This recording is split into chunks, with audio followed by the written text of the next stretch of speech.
Welcome to the Epic Tales of Misplaced Meeples, a D&D 5th edition adventure hosted by Epic Gaming Nights. Hey, what's going on, everybody? Welcome to the Epic Tales of Misplaced Meeples. We're going to be continuing our Dungeons and Dragons campaign. So we have all of our crew with us again today. Say hi. So hey. Rob. Yes, hello everybody. Robert, aka T, aka that's my name because nobody else can pronounce my other name, is here, and he's excited to play, man. We're in a sticky situation. And Crystal. Yeah, that's me. I realized I said hi a second ago, but my microphone was muted, so Nice. now, hello for real. It's official. And Matt. Hi. Hi. And then Adam is going to be being our dungeon master for us today and give us a little recap of what's going on. Hype! Okay, so last month, man, it's been a quick month, guys. It's been quick for me, because things have been chaotic. But so last session, our party successfully navigated out of the mysterious jungle on this mysterious isle that they are on. They did so by brutalizing a goblin who seemed to be the survivor of a large naval battle between drow and goblins on the shores of this island.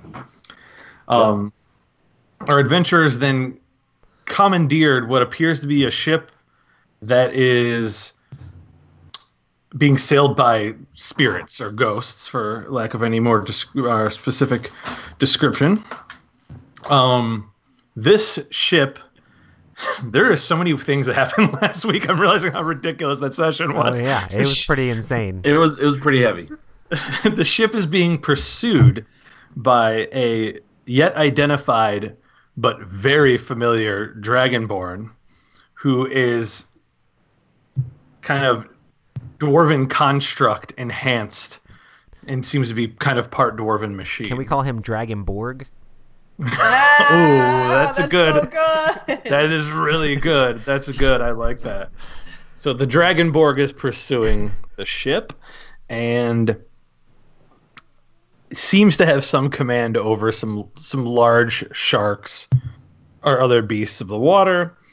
And in an attempt to escape, we have found out that Malachi, when he's engaged with the kind of center rod of the steering wheel on this ship, is able to fly the ship. It quite literally is an airship.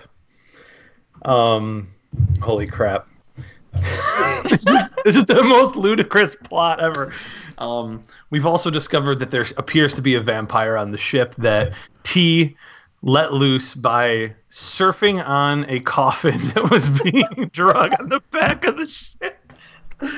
And this particular vampire now has Foley in his grasp, and he's kind of standing in the doorway, the precipice of this, the where the hull of the ship would kind of have like the captain's quarters, if you will. And the dragon he said something about being upset about bringing something that was chasing him down or something. I don't remember.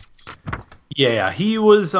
He had indicated that he was not dragon a friend of the Dragonborg. Yes, and he seems to associate the Dragonborg with T. So that's kind of where we're at right now. Is this very decrepit and almost corpse-looking vampire has its long, just kind of this gross Nosferatu fingers over Foley's mouth and is holding him just inside the threshold of this door.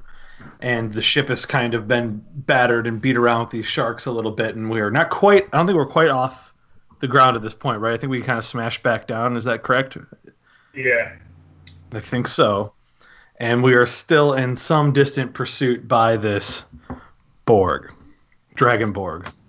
Oh, he's still pursuing us? Because last time we saw him, didn't he vanished. go underwater? He went underwater. And then the 3 megalodons popped out. Yes, we have 3 megalodons. Well, now we have 2. Yes, and then correct. an amazing sushi bar on the That show. is correct. Because we, that's right, I forgot about that. It's, if you didn't listen, at the end of last week, there was an exploded shark carcass all over the main deck of the ship as well. Nice. We really dispatched some creatures last time. Yeah. So that's where we stand. I mean, that's a lot of standing we're doing there. I'm kind of scared of this dude's hand over my face. Is it like just disgusting? Is it smelly and dusty and old, or? Yeah, I mean he's like if like a frog got trapped inside of a parked car for a week. Whoa. Like that's about where he's at. You know? In the summer, or any time of the year where Crystal lives. Wow. Okay. I mean, where I'm at right now, the frog would go into hibernation, and be fine right now. All right, Foley, do you want to talk to this guy, or do you want somebody I else? to can. take His Foley? hand is over my mouth. Yeah. Somebody, please help me. Foley is he's restrained. I would try to bite status- his hand, but that seems gross. You should lick it. I thought about that too, but that's why I asked what it was like before I described that as well. Yeah, definitely dried up amphibian is the smell for 100%. I'm like gagging over here, like, and trying to like squirm my head loose. What are you guys doing? Help me! I'm trying to get the boat out of the water. I'm not. Just if I come to All help right, E-Ray, are you going to do anything? You have better communication skills than I do. I'm kind of at a loss about what this dude's intentions are. So I guess I should ask him about that, whether he's going to be honest or not. Who knows? But, hey, you there? You? That's my friend. And if you could take your hand off of him, then that would be great. And trust me when I say that most of the people that we've encountered in the past day or so, they would tell you that you might want to do what we say. And he just kind of smirks at that. Really? No response? He just None? smiles.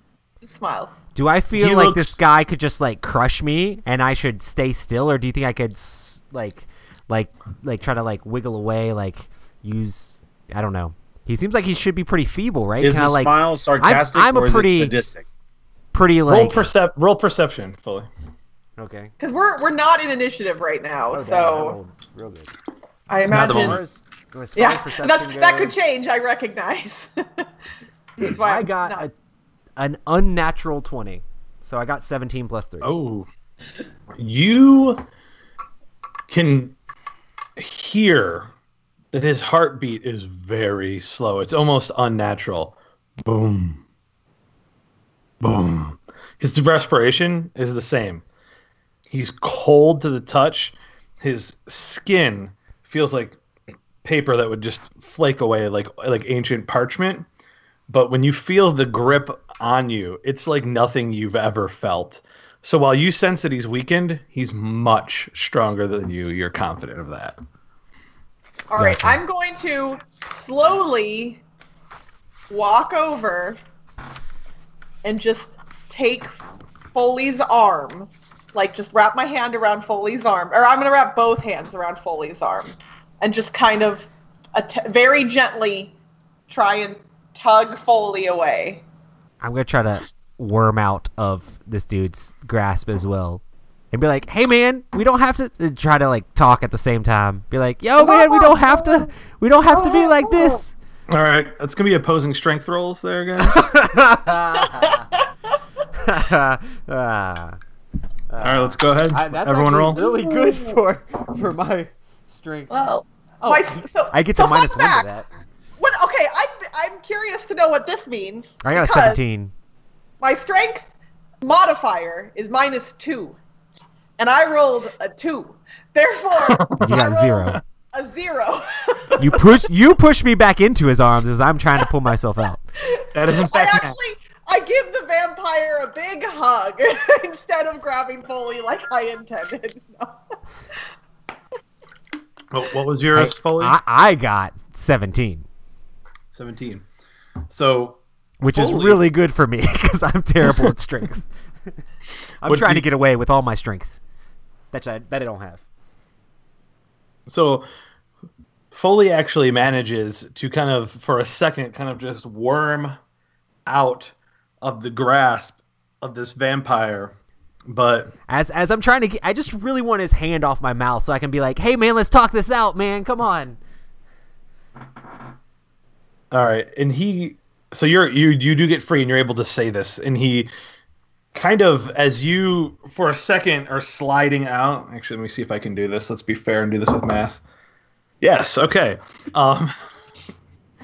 He manages to once again kind of just evaporate, and he's just in front of you. Like, just, you get out, but he grabs you again. Is his hand not over my mouth? No, this time he just has you by the arm.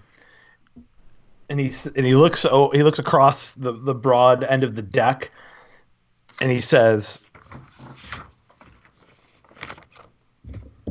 if you don't want to make this creature the break of my fast, I suggest that you get this boat off of the water. And he's just looking right at Malakwi. Yeah, I'm trying.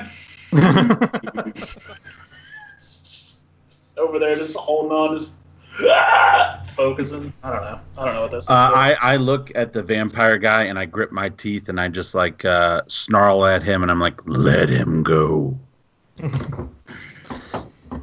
And I say, obviously, if that guy is your enemy, he obviously doesn't like us either. So, I mean, the enemy of my enemy is friends or something like that. I've heard something like that once upon a time. So, your usefulness remains to be seen, gnome. And he looks over at T, and he's like, I have no use for Dragonborn on this ship.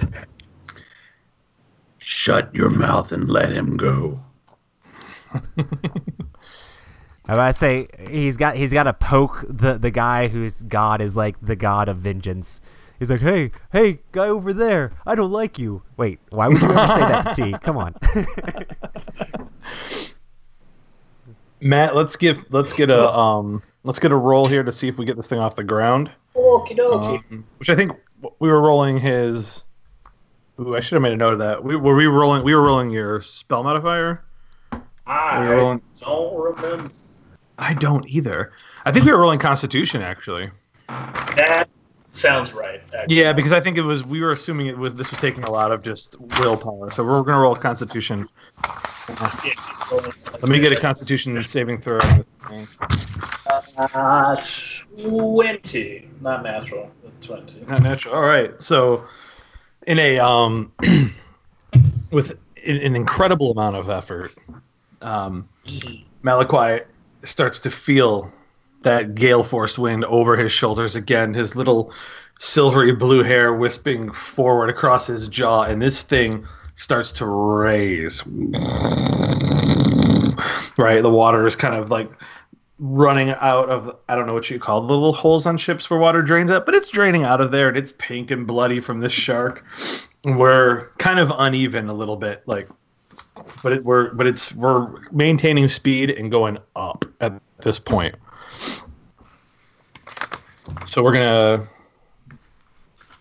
say that the ship is probably starting to get 15-20 feet off of the surface of the water pretty easily with this Constitution. So he feels like he has better command. Why is my laptop losing power? Okay, good. There we go. That would have been bad. I've been like, and suddenly out of the water. Man. So we're raising up, and the vampire still has Foley by the arm, and he is just giving a hard look over at T. Let me bring my vampire up here. Oh, there he is. Oh, he's so much fun. All right.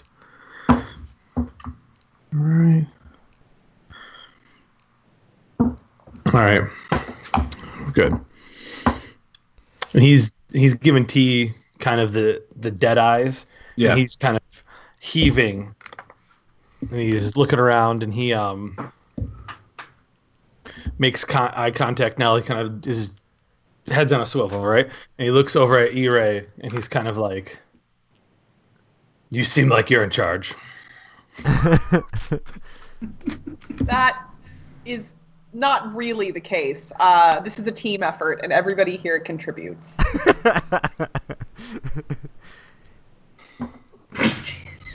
And I was like, We're and the I don't only like one. to be held by I- crusty dead things, and I'm still trying to like get away from this guy.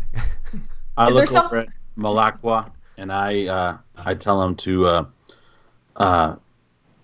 if he doesn't let go of Foley, put the boat back in the water. Yeah, it's going to be a hard no from me. But obviously he's scared of this Dragonborn guy and he wants to get away from it. And so Yeah. we could use that to our advantage to make him possibly leave, because we can tell he's getting more confident the more we get out of the water. Okay. In the water, there are 3 enemies. 2. On the boat, there's 1. There were 3 sharks. You killed Yeah. 1. So now there are 2 sharks and a dragonborn. And then there's this one guy. 4 of us. Well, 2 of us, because you're steering and Foley's in his grasp. So it's me and E-Ray. Foley's got a dagger. You can stab him in the wrist. Oh yeah, I'm thinking about that, but I'm not trying to poke the bear currently. Or Yeah, poke he's not. He's the being dried up difficult, but frog. he's not being like antagonistic yet. So Absolutely. The sharks, however,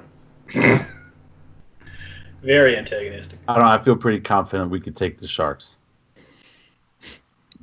Let's talk about this, Dragonborn. Shut your face and let go of my friend. Yeah. Your friend's blood does not need to be shed. Not yet. Let go.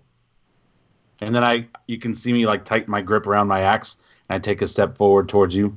I mean, it's threatening, but I'm not like advancing, but it's just like a screw you kind of step. You're just pissed. Yeah, I'm pissed. Because you're still not letting go of my friend. I think you forget whose ship this is. I have no idea whose ship this is.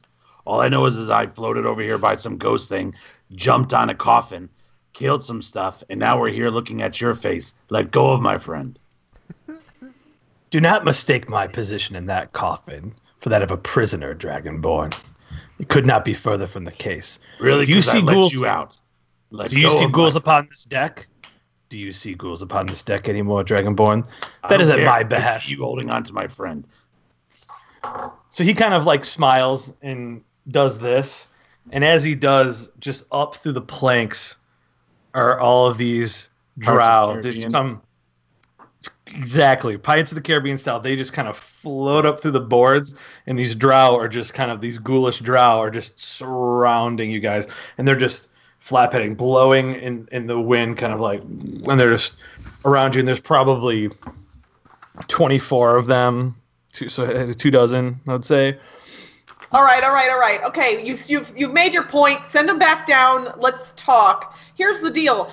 If you want something from us, you need to tell us what it is, because we're all just standing around doing nothing right now, and that's not helping you or us. So send them back down, and we can have a conversation. But we need to know what you want with our friend there. You're holding on to him. It's upsetting Taruk, and we need to come to an agreement of some kind.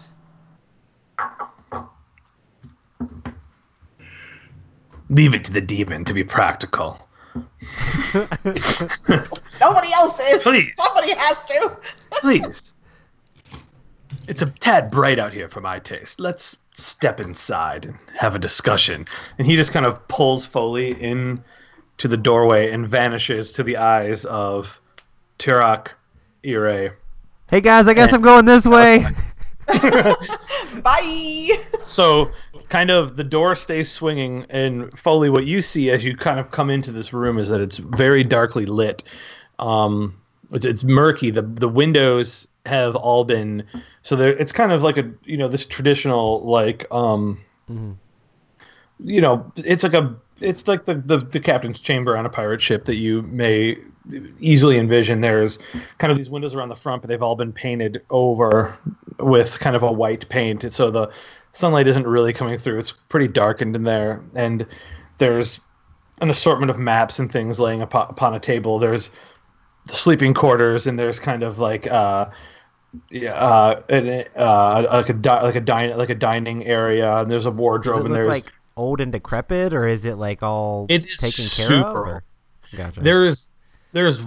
There's water loosely running across the floor.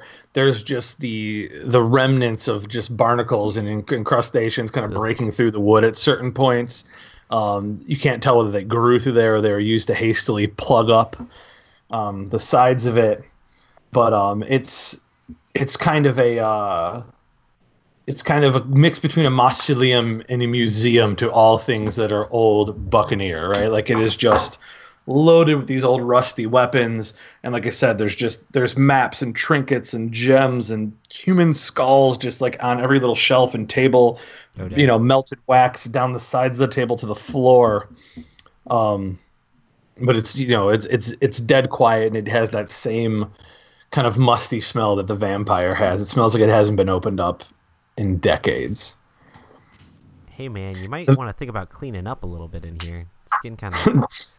The vampire literally just one hand kind of grabs you from under the armpit, and he sets you down on top of this table full of maps. It's kind of like a dining room table. There's 4 or 5 chairs bolted to the floor that are seated around it, and he just sits you there, and he just goes, shh, and he turns and looks out the door. I'm gonna try to like look at the maps and see if there's anything that I notice or recognize from them. See if I can see if there's anything like marked on them or any like paths. It's like, oh, they were trying to go this way, or oh, they were trying to find this thing or something like that, or if there's any locations on them. So what you see is I do have Look at I do have low light vision, so I can see pretty good in the dark. you have no problem seeing them. Yeah. There's enough light to see. It's not bright, but there's enough light to see. And what you see is like you don't even see the wood on the top of this table. There are so many kind of maps and manuscripts or whatever. And again, some of they're varying degrees of yellowed and tattered and moth-eaten. And I need you to roll history. History? Yep. Actually, that's not terrible. +2. I got a 17. Oh, all right. And you're rolling good, bro. Yeah, I got Yeah. like 15s and 17s and 20s, or not 20s, but 17s and 15s and like really high numbers. Roy's on a roll tonight. Yeah. Well, So, now that nobody's attacking me. When you look down at the maps, the thing that you notice the most is that there is a newer looking piece of paper, and by newer I don't mean that it's fresh and white and undamaged. It's just the only thing that looks like if you touched it, it wouldn't fall to pieces. And it is a map of an area that you didn't think was real.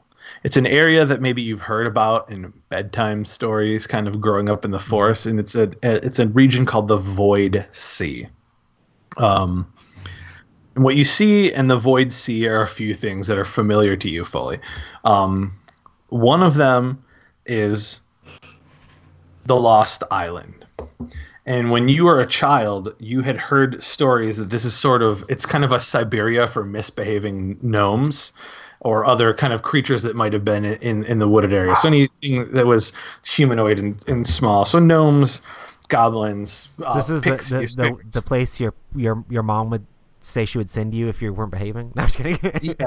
Yeah, basically, this is it's the Grimm's fairy tale kind of version of for forest humanoids, and you notice that on the map, and then what you also notice is that there is this large landmass, and it is called Cragmaw Cove, and this place as a gnome growing up that you feared the most because this is where all of the goblins lived. And in goblins and gnomes, at least in my version of the way this is homebrewing, hate each other. They're both these kind of like half-size humanoid race, and goblins will eat a gnome whenever possible. It's delicious to them. And you didn't think it was real, but you can see that these are clearly the two largest land masses in kind of this void sea map. Well, there's some scattered areas on there that appear to be smaller islands. Cragmaw and Cragmaw Cove are this kind of big jutting out land mass in there. There's some shipwrecks marked on there. Nothing that jumps out to you specifically, but you know these three things. You never wanted to go to the island because you knew that the goblins visited there to eat the bad kids, and the Void Sea is considered untravelable. Yeah. That seems not good. How much attention is this guy paying to me as opposed to the door? He's paying most of his attention to the door right now. So with that being said, I'm going to smash cut, and we're going to go outside real quick and see what E-Ray and T and Malakoi want to do. Say this just happened. It's Are been the about goals still there?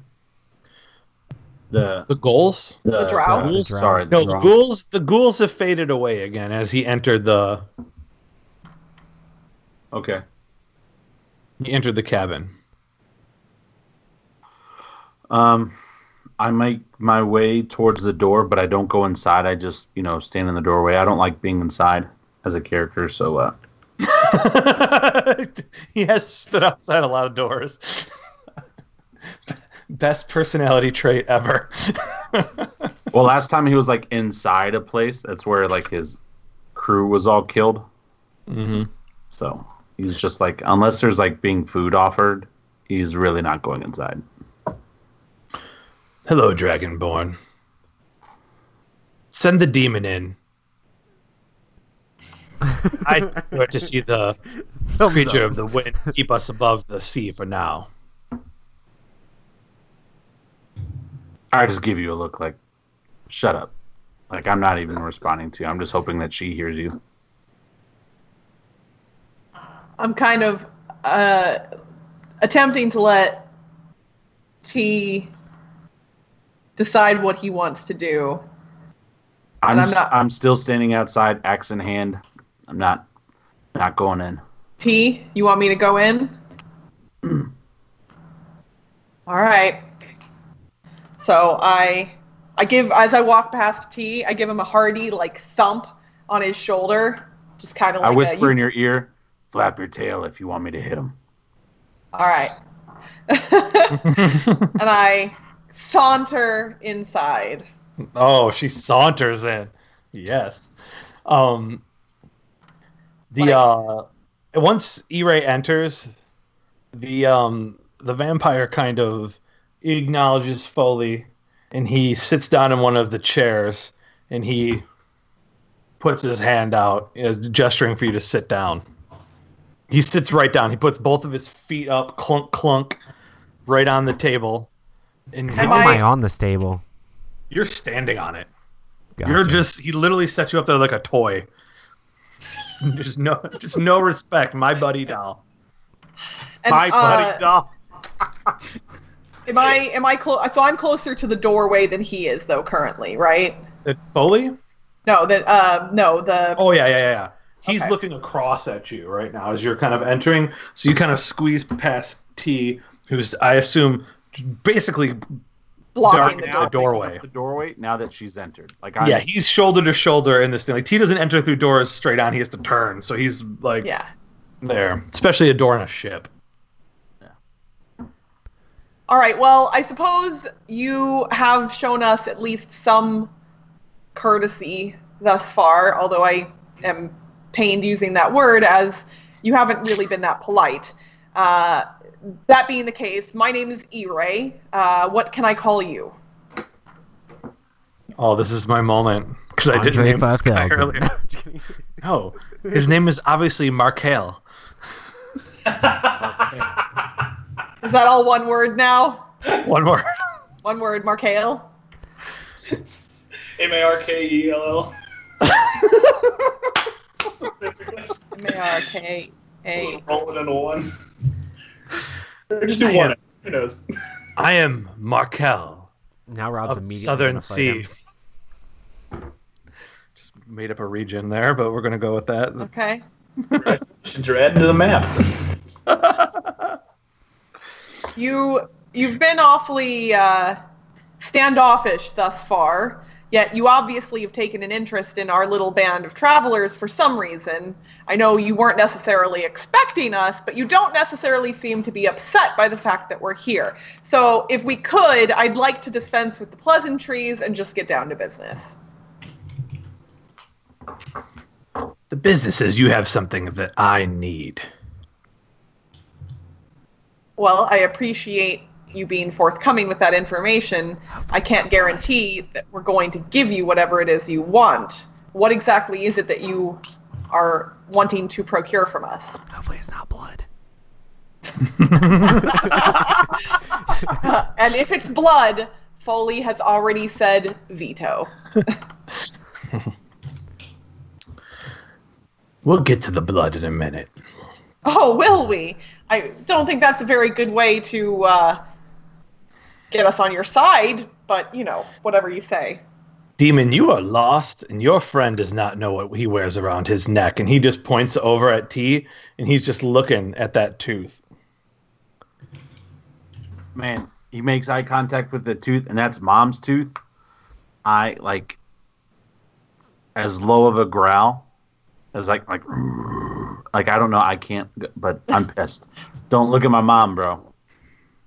He clearly does not know who he is. But he is young. Do any of us really know who we are? Right? Truthfully. We're all just travelers in this weary world playing this game called life. And if you know who he is, I'm sure he would appreciate that information. So out with it. Stop with the mind games and just tell it like it is, man. I don't like this whole,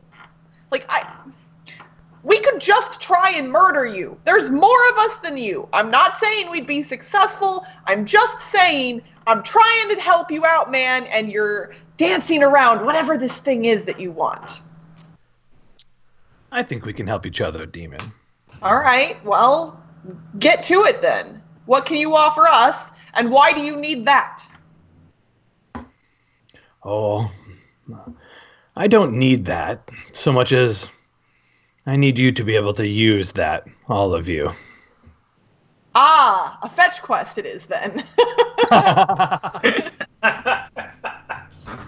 I imagine he looks at me quizzically for breaking the fourth wall.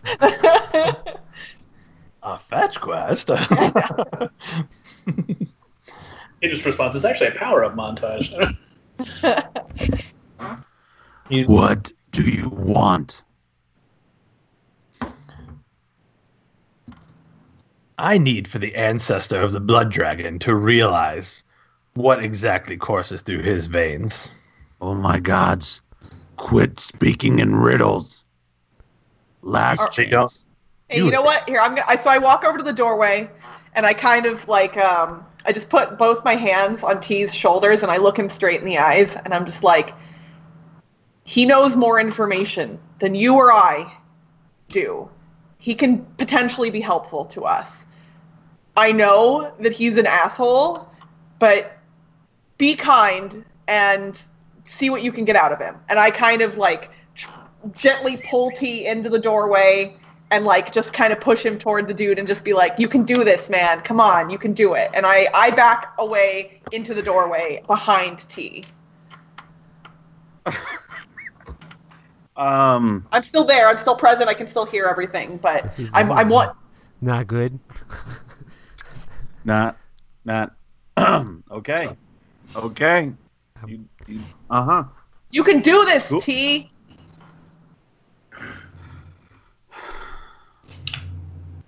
You deserve to know where you came from. He's last chancing him? I don't have time for these stupid riddles. What do you want? I have my hand on my dagger as well, standing on the table right over the guy. I cannot grip my axe any harder than what I'm currently gripping it. You know the fate of your people, dragon. Oh God, you're an idiot. I just so happen to have been there. What? Oh, he let it happen. That's what it is. I'm just kidding. Don't make T any more angry. What did you do? What did I do? What did you do? What did your people do, Dragonborn? They died. They were burned to death. And I was too small. I was a yearling. I couldn't do anything. And this tooth that you're looking at is the last thing that I have from my mother, whose corpse rotted away from the flames. And you were there? Oh, I was there. Not in quite the state that you see me now. The dragon? I was proud. Oh, I was proud then. Far from a dragon. Huh. Can't even stand the taste of the blood. But I can smell his blood wafting from you and that tooth. You are of him. I don't know am of him as sure I'm Dragonborn. Sure. I am of him. Got it. You are of his lineage, Dragonborn. Who? And whose lineage? I pop up from behind. Now I'm curious. The blood dragon that you drew to my ship. The blood It's dragon who pronounced Borg dragon, not blood dragon. Snap. T, did we find your daddy? Ooh. No. Papa. Papa Dragon.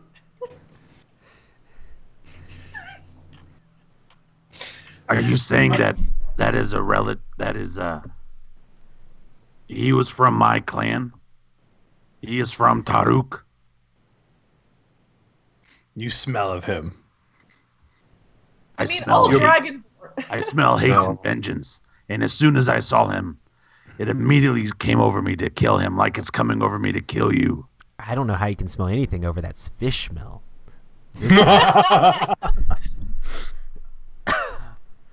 Are you saying he's from Taruk? Oh, he is from Taruk. He is Taruk. He's an entire clan? He is the forebearer of your clan. You mean What they're does not that all have dead? to do with you? And what does that have to do with me? And he's the one that commanded the dragon to kill everybody. He was born of that dragon. He should have been dead centuries ago. I never expected that he may outlive me. But here I am, unable to kill one dragonborn for the last 300 years. And it's becoming quite annoying. That's where you come in, Dragonborn. That vestige of him that you wear upon your neck, it may That be is not of him. That is my mother. If you associate my mother one more time with that psychotic killer, we are going to have even more problems than we currently do. Watch your tongue, dead one. Dragonborn, you can deny who you are all you want. It does not change the truth. What, that I'm pissed off right now because you're speaking in riddles? I thought Batman was fighting the Riddler in Gotham. I didn't know he was here on this boat. Whoa, T reads comic books too? Nice. He is a very well-rounded dragonborn. Very, very well. I just think he's a nerd. Come on.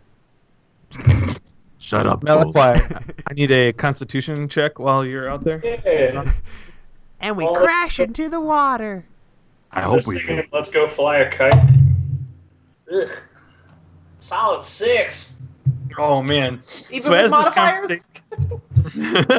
As this conversation is going on, once again, you guys just feel your stomachs drop, and the boat just descends and smacks its belly onto the water.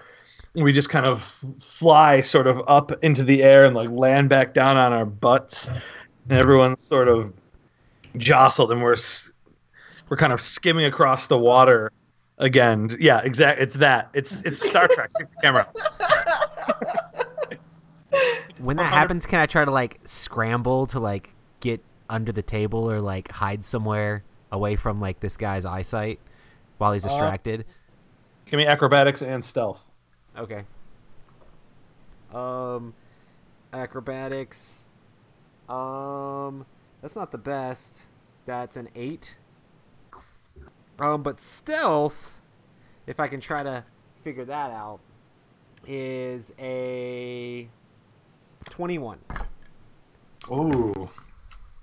Okay, so you fall to the ground in this as this thing is just boom hitting the ground. It sounds about right. And you whack yourself 3 points of damage. Just Ouch. land on your head.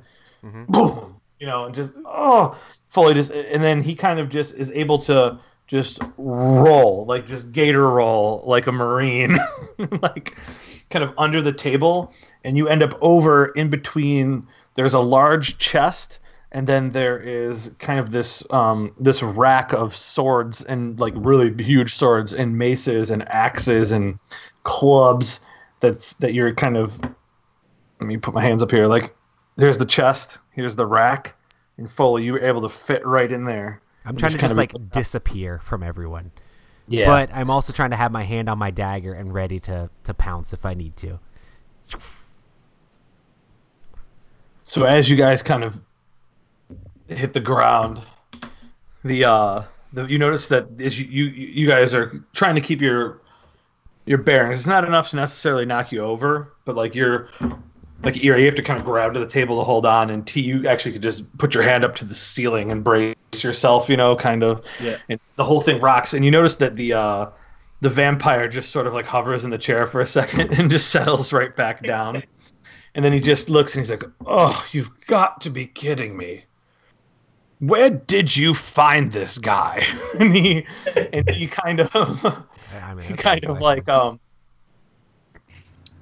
he kind of once again like puffs into smoke and just vanishes from your eyes immediately. And then Malakwi, I need you to roll perception real quick. Okay.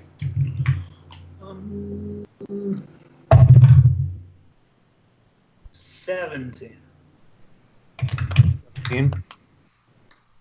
You see in front of you this cloud of mist, and it sort of like passes directly through you. You can feel it. It's freezing cold on your pores, and it's kind of whispering in both of your ears at the same time, and it's saying two different things, and it's hard for you to piece them together in a language that you understand, because it's kind of like an echo chamber of whispers. Okay. But what you understand at this point is that if you rotate this bar forward with your hands, that it will disengage. Okay. It will disengage from the wheel, and you are going to now be able to will any object that's huge, large, or enormous. Oh, yes. Okay. To fly at a rate of what we're gonna call this about 30 or 40 knots, so 30 or 40 miles an hour, and you're gonna be able to do so for up to 1 hour plus 1d4 hours rolled. Ooh. Am I considered large? Yep. Cool. You can fly, you can fly, you can fly, you can fly. So we've got him. He now has the ability to give us some flying. You know that if this is just what you know from the mist.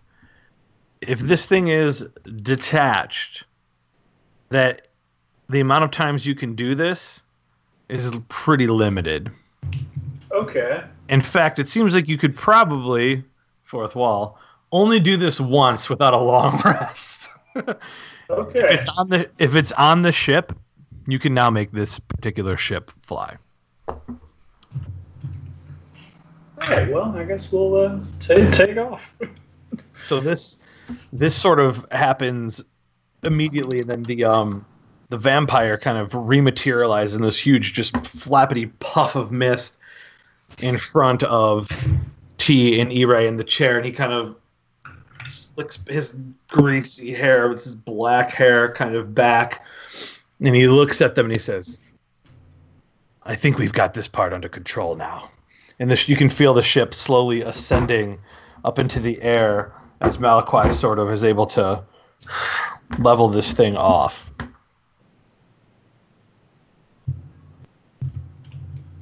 And he looks over and he says, "Okay, Dragonborn, I will offer you an explanation." About time.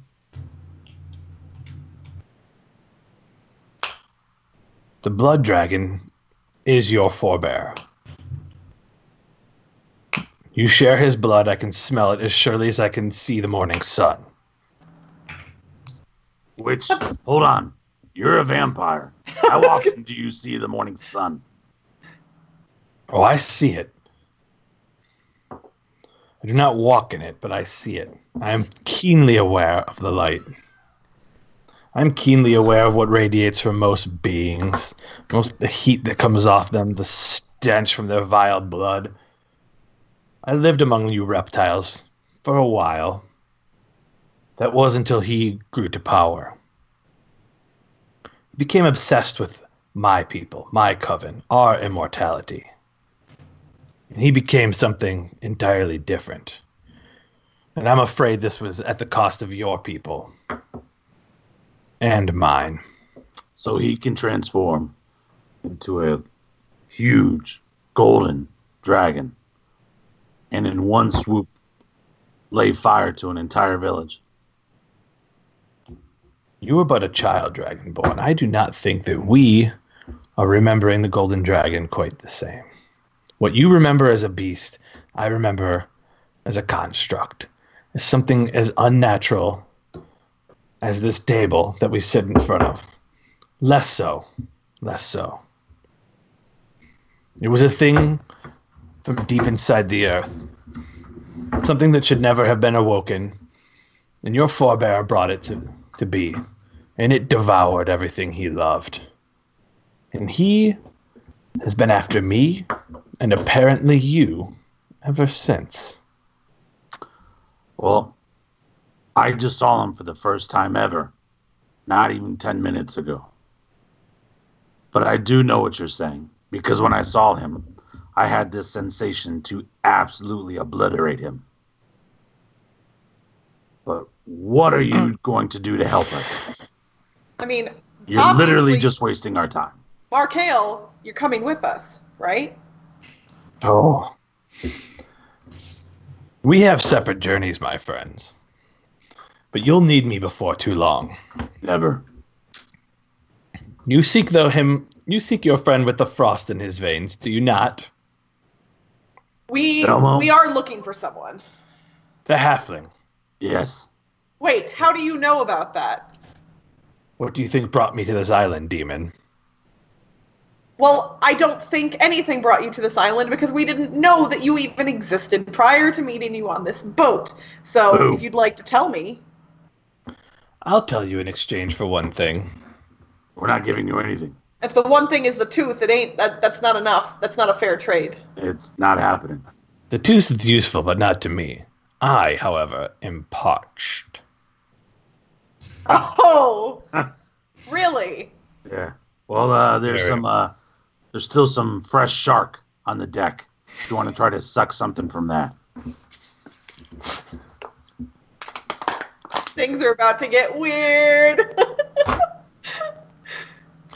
I could compel you, Dragonborn.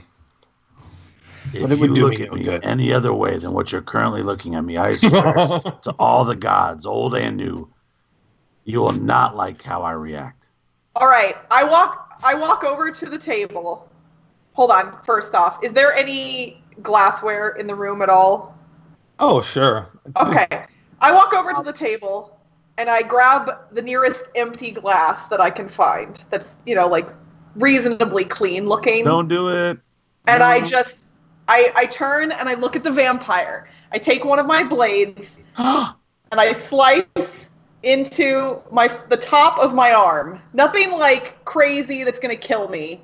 And I literally, while I'm staring him in the eyes, I put like a half a cup's worth of blood maybe into a glass. Like not a lot, nothing crazy. And then That's not a lot. Goodness gracious. I set the glass back down on the table. I grab a bandage. I wrap up my arm. And then I take the glass and I hold it out. And he takes it from you with such speed that you almost never feel the cup leave your hand. It just woof, and it's in front of him. And he says, also, for the record, I have no idea if there's repercussions for letting a vampire drink your blood, so if that's the case, sorry, peeps. I just really don't know. I'm just, whatever. It's fine. You taste great. Now time to finish it. No, I'm just kidding. This scenario never plays out quite as well for a party of adventurers who lack a woman amongst them. Thank you. And he just drinks the blood, and as he drinks the blood, he just immediately goes from looking like this corpse to just Keanu Reeves. All right, like he's just like, man, I'm gonna feed some dudes blood more often. Keanu Reeves is a handsome man. He's walking around sound blood, anybody, blood. But is that like your blood? Like, would my blood make him look like John Goldman? all those ads on the internet, you know, like the shady ones. Now it's like, hey, drink demon blood, it'll help. Make you look like Keanu Reeves. He kind of smiles and he says, infernal blood. We have ties, you and I, demon. Tastes like sulfur. Oh my god. That doesn't really surprise me. Oh, the pacts that our people once made.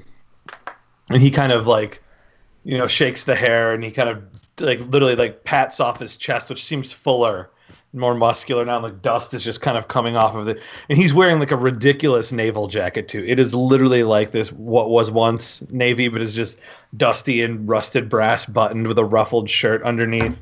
Mm-hmm. You know, he's just smiling now. His eyes are sort of just, you know, amber and lit up.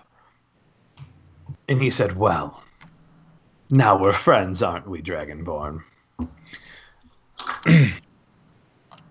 Belvo, you said his name was?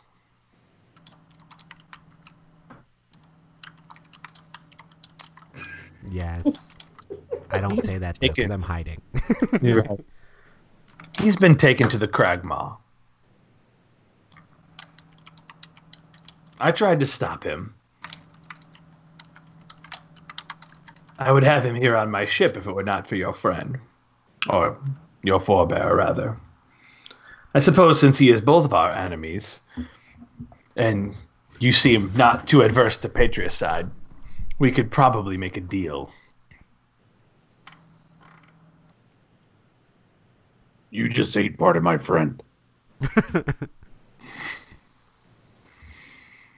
I asked, didn't I? I assure you, Dragonborn, I could have taken this if I wanted to. Oh, shut your face. You were voted most likely to annoy the party. He just turns and looks over at Ire, and he's just like, the halfling means something to you? The halfling means something to me. Good.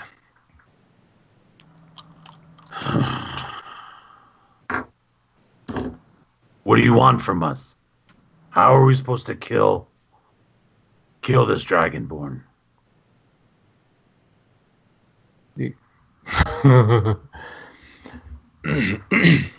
I took a vow of vengeance. That is my sole purpose. Outside of this group, that is my sole purpose, is to destroy that creature. We are in accord. We are in accord. I have not been able to rest above the waters of this sea for nearly a dozen years because of your forebear. Great. Next. You see, part of the animus that has kept him alive unnaturally comes from my people. Comes from my ancient mother. For he has slain her as he has slain your kind. And it is her blood that keeps him alive. Or at least, it was. You see, I believe that his powers are waning. He sort of shifts in the chair. And that is where your friend comes in. Although, I must confess, I do not know exactly how. You see, there are not many of my people left on this earth. Good. We may have a difference of opinion there, Dragonborn. But if I am to survive, and if you are to survive, and certainly if Belmo is to survive, we have a common enemy that needs to go. All right. Well, our buddy's out there holding your ship in the air, and I imagine he's getting quite bored. So let's just get on with it. Where do we need to go, and what do we need to do? We need to go to the Cragmaw, and we need to get ourselves into the den of the goblins and find out just exactly what he's building down there. Would Malakwa have any idea where the Cragmaw is? We're heading towards it, right? Yes, we are on course. All right, so I'm pissed. I head out of the room like I'm done with your riddles, and I just look up at Malakwa and I'm like, keep going straight. And then I walk to like the front of the boat and I do a Titanic pose and I stretch out my arms and I just let the air take.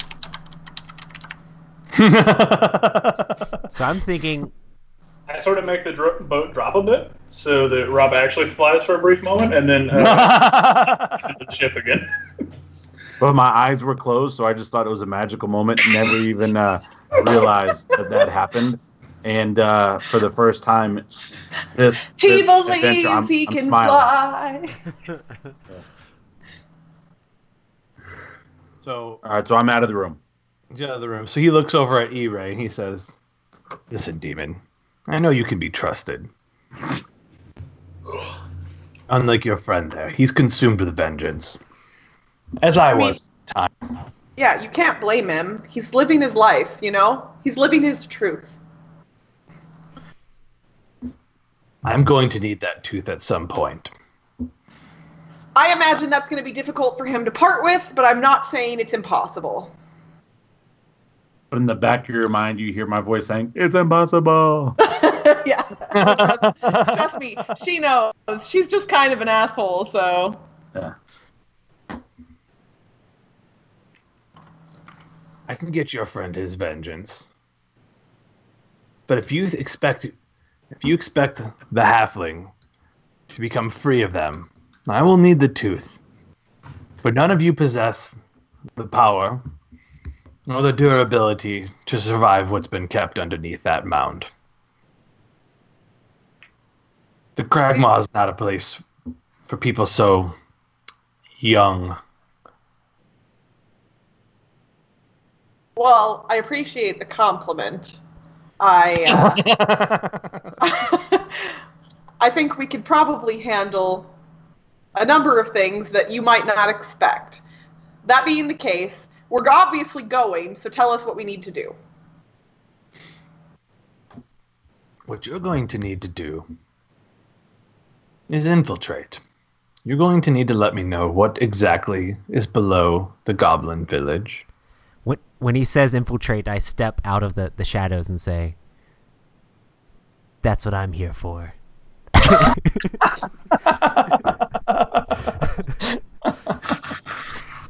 I'm gonna roll perception here for Markale and see if he's surprised by this or not. Oh Lord! And he rolls a 5, so you literally startle the vampire, and he just kind of goes, "Oh, I forgot you existed. "Not that your pet was still in the room." He says, and he kind of like takes a last little sip at the bottom of that goblet of Iray's blood.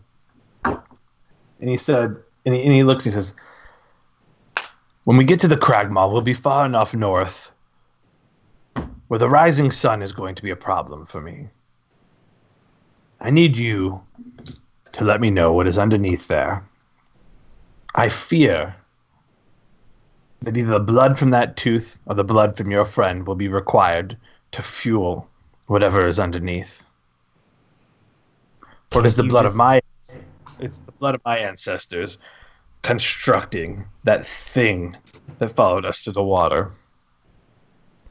You can't just send your ghouls down there? If they can go through material, why can't they just explore themselves? My ghouls cannot leave this ship, gnome. They are powerful, but they are powerful but here. All right. So, while I appreciate my buddy's need for vengeance, and that is a potential outcome of this whole scenario, I do have to wonder what's in it for us. Obviously, his quest for vengeance is not mine. I'm going to help him if I can, but this sounds like there's a lot of risk involved and not much reward. I can only assume that the halfling, if he's still alive, is below the goblin's mound. Ah, yes. All right, you're gonna basically blackmail us to help you to get our friend back. All right, if that's what it is, that's what it is. What do you have that can help us to help you? What I have is the ability to not die. What I have is the ability to not need to breathe the air. What I have is the ability to see where there is no light whatsoever, halfling. And what I have is 300 years of surviving that aberration, that abhorrent abomination of nature that your friend the Dragonborn calls father. So does that mean you're going to show us how to get under the mountain? You may have to find that out for yourself. What I'm going to do is emerge with a halfling under my arm.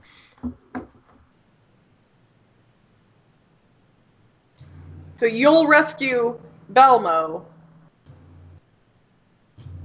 if we find out what they're building.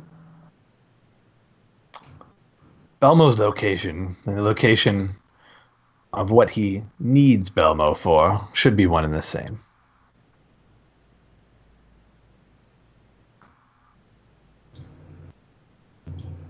But you're Okay. going to help us get him out? I will. But at some point, I will need that tooth. You said it would be more helpful to us than to you. What say we just... If I were to walk outside right now and grab it off of him and chuck it in the ocean, what exactly would happen? He would attack you, probably. That's what Polly says, That's why I looking at you. asked what would happen instead of just doing it, because I figured that would be too much. Although I really kind of, now that I've said that, I kind of wish I had just done it, just to see. The reason that the blood dragon incinerated his kin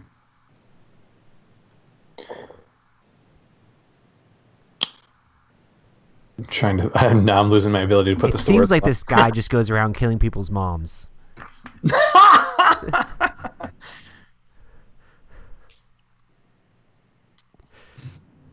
Your Dragonborn's mother was his daughter. Wait, what? So Oh, he's willing to okay. sacrifice his own daughter for immortality, is what you're telling me. What I'm telling you is that his blood is cursed. Your Dragonborn's blood is cursed. But what your Dragonborn amounts to with that tooth is 2 of his kin. Something that I can't compete with. So we were both going to need that tooth. One of us to slay him, and the other one of us to turn off whatever he is building down there. You seem to have an awful lot of knowledge about what he's building for having no knowledge about what he's building. I caved his head in 250 years ago, and you see what is upon his skull now, do you not? We do. He builds, he always builds. All right, well, But I know that it will be unnatural, and it will be powerful, and cursed blood will most certainly be its fuel. All right, well, honestly, this conversation bores me, and it's probably boring the chat too, so let's just get on with it. I'm not really bored, for the record, but I just... Folly's not bored. I feel bad for Malakwa. Like, he's just like, I'm flying the ship, I'm alone, nobody's with me, all the fun stuff's happening inside. You don't understand. I got a really cool magic stick. I'm super That's what he thrilled. tells everybody. And that's he walks into the tavern. He's like, "Hey, ladies, would you like to see my magic stick?"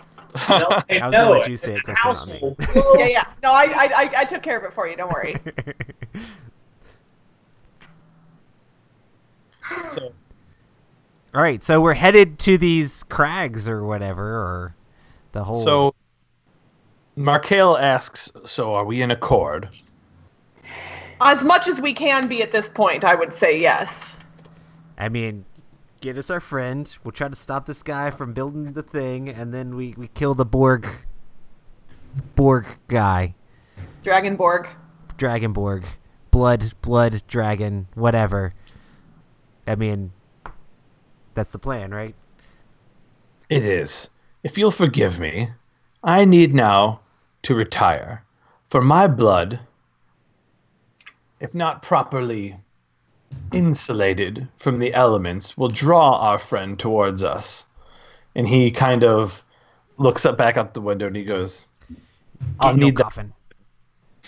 I'll need that coffin about 15 feet below the surface, thank you. And he kind of dematerializes again, mist. And the mist kind of passes right through you, Foley, and right through you, Uri, and it is cold and smells like sulfur and a little bit of Armani. And he smells like E-Ray normally does. I'm just kidding. I do usually smell like sulfur and Armani, so yes, accurate. And he presumably now is in the coffin. Is there like a wheel or something we can go to like turn to drop it down lower, or? If you walk out on the deck, it's exactly that. It's just clink, clink, clink, clink, clink, clink, clink, clink, clink, clink. Drop him down. Cut the chain. No, I'm just kidding. Do you release it fully? Let him go in the water? I lower it down. I mean, honestly, I'm better with him being further away from the ship. That's fine. The coffin just splashes into the water, and he kind of goes away. And then as soon as this happens, you see the ghouls kind of rise up. And this time, they're less intimidating, but rather you see several of them go up and kind of like, they're like up in like the... crow's nest? What do you call it? Like the bird's nest at the top of the sail, and a couple of the other ones are kind of going back and forth and pushing some of the fish guts off into the side. They're kind of like going about like kind of deckhand business. But anytime one of them passes you, they don't speak. They kind of silently just leer, and their eyes kind of like follow you almost unnaturally too far to the sides of their skull. They're like, can we see through them, or are they like substantial? Yeah, they're semi-transparent. They're very ghoulish. You can kind of see through one, and when they go by, like they're there, but they're kind of ethereal. And you guys start to just travel on. Here we go, and then Malakwa, I'm gonna need you to roll a perception again, please. Okie dokie. I'm going to go up to where Malakwa is, too, and I'm going to give him a recap of everything that happened in the cabin. So you're telling him about embellishing, like, the part where, like, I'm telling him all about the map that I saw and embellishing the part where I, like, surprised the vampire and how epic it was and how... You also noticed that the stick is no longer attached to the wheel, right? I'm just standing up there and holding a stick. Yeah. He's just holding it like Moses. He's just like...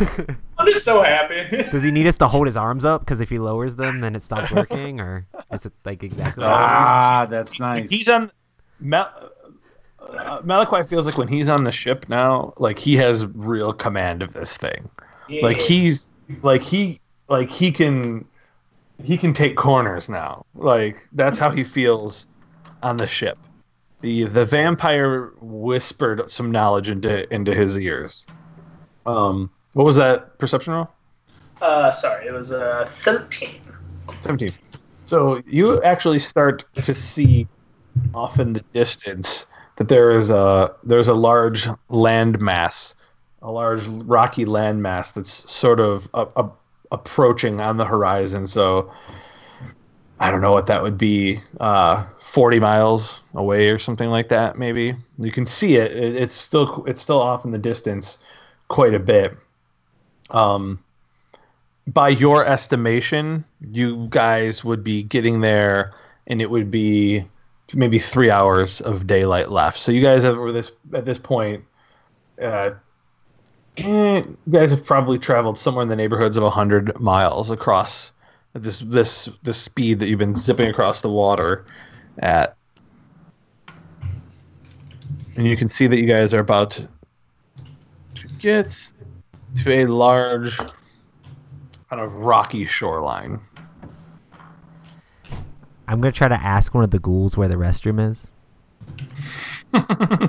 So you ask the nearest ghoul where the restroom is, and the ghoul just kind of like looks at you, and he just looks over at the side of the boat. Cool. I go over to the side of the boat. I'll be right back, guys.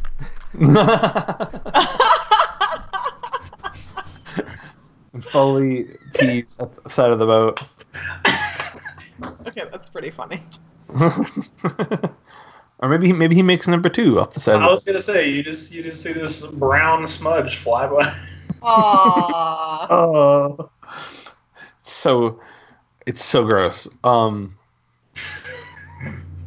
I mean, he's a little guy. Couldn't be that bad, right? Like, It's like a wombat. It comes out in a cube.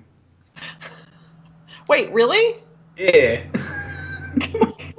That's a random fact. It is. Wombats poop cubes? They do. Hold on, I'm Googling this. Did not know that. Oh man, that's fully incredible. Well, it's the second thing that Google suggested, so. Wow. So the things to know about it. They literally use it to mark territory, like as signposts. And if it was round, it wouldn't go where they intended it to go. So they. There's this article title is "The Wombat's Cubic Poop is One of Nature's Weirdest Superpowers." Wow. I'm making a note of that. That's getting into our next playthrough. We fight a giant wombat. I mean, something about dice and wombat poop. Like, there has to be something here, right? Like, because what if, like, a wombat could, like, poop it down a hill and then it would roll? Oh, yeah. Oh, man. There's a whole Kickstarter campaign we've got right here for some sort of a dice tower, right? The little wombat that you push on, it comes out as tush. Yes, no, you don't even have to push on it. It just has to be shaped like a wombat with a hole in the back, and the dice just come out of it. Like, it doesn't have to be mechanical at all. You just feed them. It just comes out. Yeah, you feed the wombat. Dude. Did I miss anything while I was at the little gnome's room? Yeah, you missed. You missed. We stopped the real game to talk about the fact that wombats poop cubes, which we did not know, and is apparently a true thing. Roy's like, I don't get it. This is why I don't walk away. No, I'm just kidding. You were just like, I go to the bathroom, and then you just bounce off, and it was just like, is it number 1 or number 2? Like, and I was just like, yeah, you might just see some brown streak by, and I was like, oh, I don't know, gnomes could poop cubes like wombats, and then that was. And we were all baffled, and then surprised to find that is a true fact. I was trying to make it so that the game could continue. Thanks, guys. No. Well, we didn't want you to miss out. No, We went over. It's all right. Apparently, you poop cubes now. It's great. Yeah, gnomes also poop cubes. So we're Canon. We're fleshing out the world building here. yeah, that's now canon in our game. Gnomes, in order to mark trails and territory, Yeah, that would definitely not be happening off the side of the deck. That sounds I feel like terrifying. that's why the goblins hate them so much, because the goblins are walking around and there's just poop everywhere. We're not savages. Come on, E-Ray. Oh.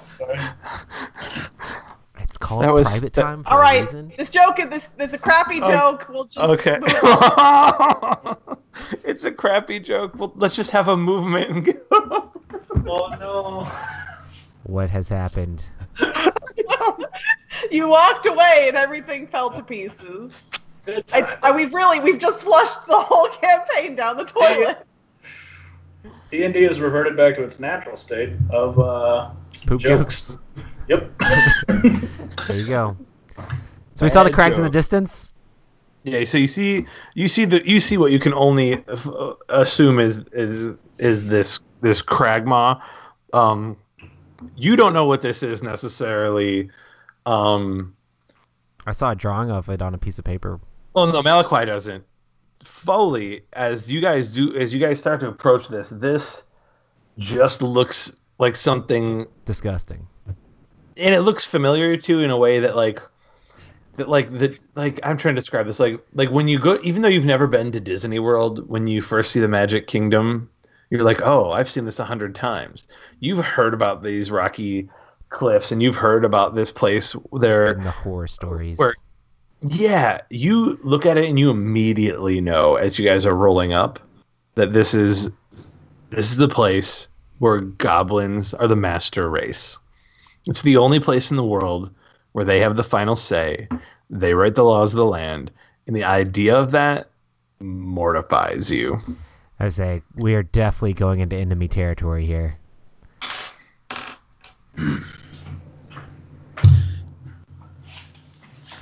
But hey, Don't worry. You'll be fine, I'm Polly. stealthy to try to sneak from goblins. They're not very smart, so. So the real question is, right, if I just keep flying about at the same height, right, and we go over the island, does the coffin just start slacking into the rocks? That's a good And we question. can just keep on going? Are we supposed to be trying to infiltrate this thing? That means we kind of don't want our presence to be known. Is there a place we can dock the boat, like inconspicuously? As you guys approach, and it's been quiet now, so let's just assume too that in this time frame, you guys are able to get a short.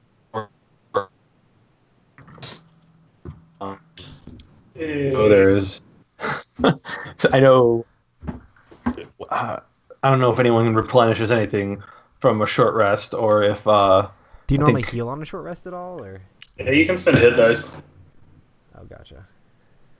Yeah, you could use a hit. You could use some hit dice now if you wanted to heal up. I know T, I think, got bludgeoned around when he was swinging from the back of the boat last session. Mm-hmm. So if he wanted to give a hit die roll, that would be fine. You guys could heal up, see what you get.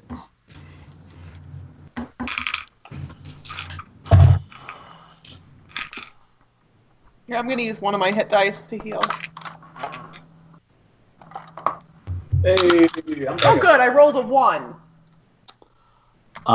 If I'm doing this correctly, I healed 26 points.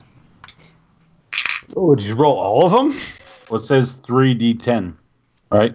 You have to spend them to use them. So if you spend them now, that means you don't have them Later. I'll just spend one of those then. That got me to 10. There you go. Well, you know, I mean, whatever. It's fine. Yeah. Well, did Well, I have that more one. than 10 damage? That you're supposed to be marking that. Yeah, you you- had. No, I didn't. I had like... What did he? Oh man, who's in chat?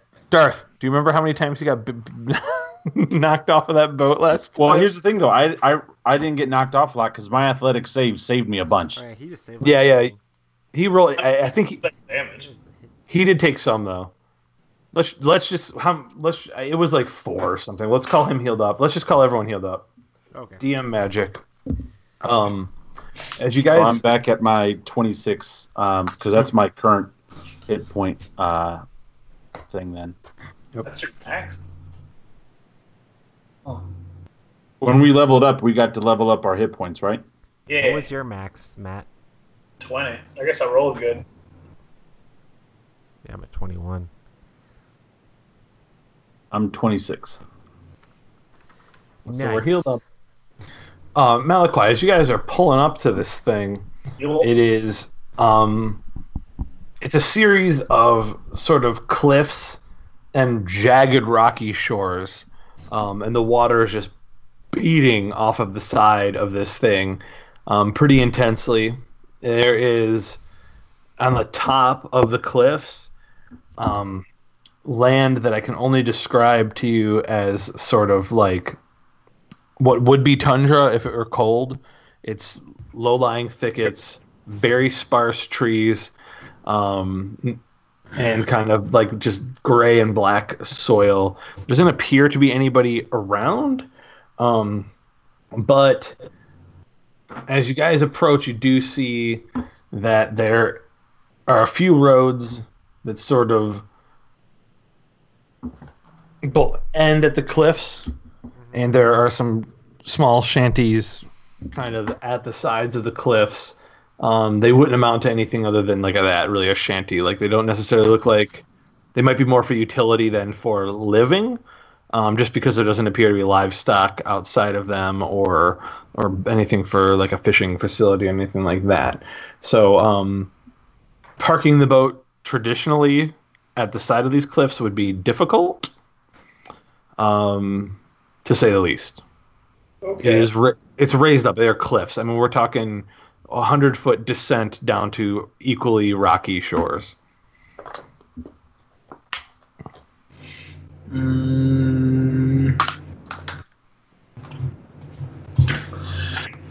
How long is the chain that connects us to the coffin? Oh man, there's 200 feet of chain on that if needed. Sweet. Okay. Can I try to park the boat just on one of the cliffs? You can absolutely try to do that. Just real gentle, I don't like that smirk. kind of sideways. All right, let's let's get that roll. Is this gonna draw like a lot of unwanted attention? Parking a boat on top of a mountain. Yeah, man, it's fine. We should have asked M about that first, but you know. Is it just a straight D20 roll? Yeah. What would that be? I guess because he doesn't need Constitution anymore to. Oh, this is a good some sort of an agility roll, right? So it's probably. You could have a skill check where you make him do agility and then intelligence and then wisdom all together. No, I'm just kidding. Perception might play a role, Yeah, like all of knowing, especially for parking. How smart are you to park? How quick are you with your reflexes to do it? Also, if he backs up at all, does the boat beep? Is it parallel parking in between two I think mountains? the T could stand at the mast and just go beep beep beep. let's just do a dexterity roll and assume this is just kind of like an extension of himself, since he's now commanding this thing magically without even having to hold the wheel. Okay, doke. Oh no. Oh yes, okay. So we did it. So Malachi comes up the side of the cliff, and I mean it's just majestic. He's like standing there, and again, it's the arms are spread, the wind is going, and his eyes are even closed. He's so confident. But just as you get to the edge of the cliff, the bow of the boat just smashes into the side of the cliff, and you guys just are thrown just in all directions. Wood is splintering everywhere. Ghouls are just vanishing and like back into the wood as fast as they can. I need everyone to do a dexterity saving throw. Can you just record Alright. Hold on. I'm Okay, that's the first Nice. not shitty roll. What did you get? That would be a 17 with my modifier. Nice. I got a 10. Ooh. I got an 18. All right. 20, So So Foley, you're actually able to grab a hold of kind of a swinging rope and just Tarzan style swing around the mast of the ship and then slide down off the ship right onto the rocky ground on the top of the cliff, and then just are standing there like nothing happened. Just dust yourself off. Both T and E-Ray, you also are able to kind of bail at the side of the ship as it's tilting and slide down it on your butts like a slide and just land in there. And Malakoi, in your overconfidence, with your eyes closed, you just fly out the front of it like a crash test dummy out the windshield of it. Oh no!